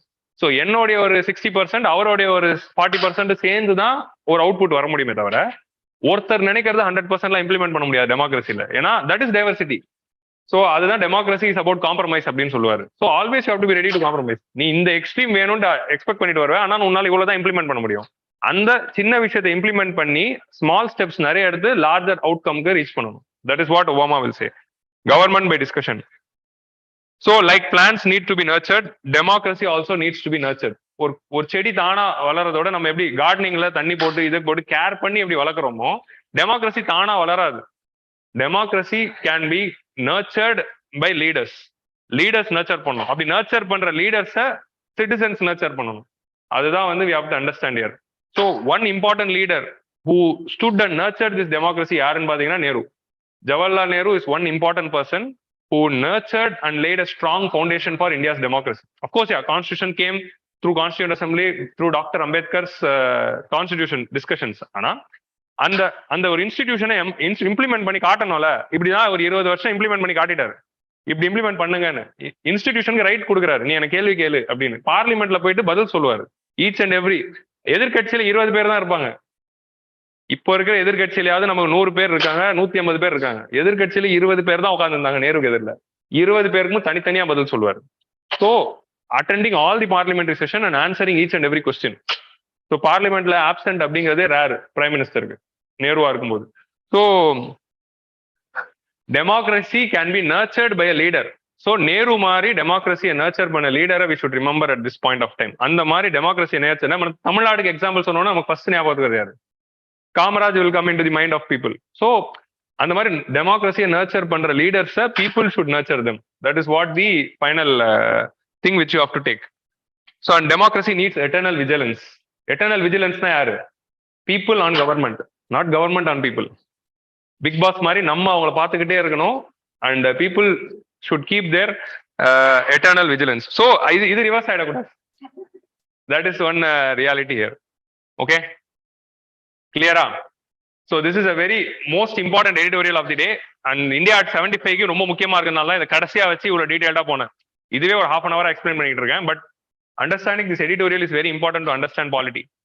ஸோ பாலிட்டிங்கிறது ரொம்ப ஒரு ஃபேவரட் சப்ஜெக்ட் எனக்கு. இந்த மாதிரி எல்லாத்தையும் ஃபேவரட் சப்ஜெக்ட்னா என்ன பண்றது, நம்ம யூபிஎஸ்சி ஆஸ்பிரண்ட் ஆனதுல இருந்து எல்லாம் ஃபேவரட் ஆயிடுது.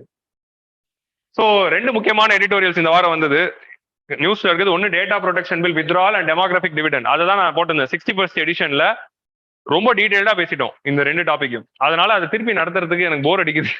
61st எடிஷன்ல பயங்கரமா டிஸ்கஸ் பண்ணியாச்சு. ஏன் இந்த data protection bill was brought in 2017 or 18 based on the recommendation of Justice Sri Krishna Committee. அவரோட அந்த கமிட்டியோட ரெக்கமெண்டேஷன்ல கொண்டு வந்த பில்ல ஸ்டாண்டிங் கமிட்டிக்கு அனுப்பணும். ஸ்டாண்டிங் கமிட்டி ஒரு நிறைய ரெக்கமெண்டேஷன்ஸ் கொடுத்தாங்க. அந்த ரெக்கமெண்டேஷன்ஸ் வந்த பிறகு what is the recommendation of Sri Krishna Committee, what is the features of bill, and what were the recommendations of the standing committee, இது மூணுத்தையும் இன்கார்பரேட் பண்ணி இன்னொரு பில் எப்படி கொண்டு வரலாம் அப்படிங்கிறது தான் அந்த எடிட்டோரியல்ல நம்ம பேசியிருக்கோம். 61st எடிஷன் எடுத்து பாருங்க.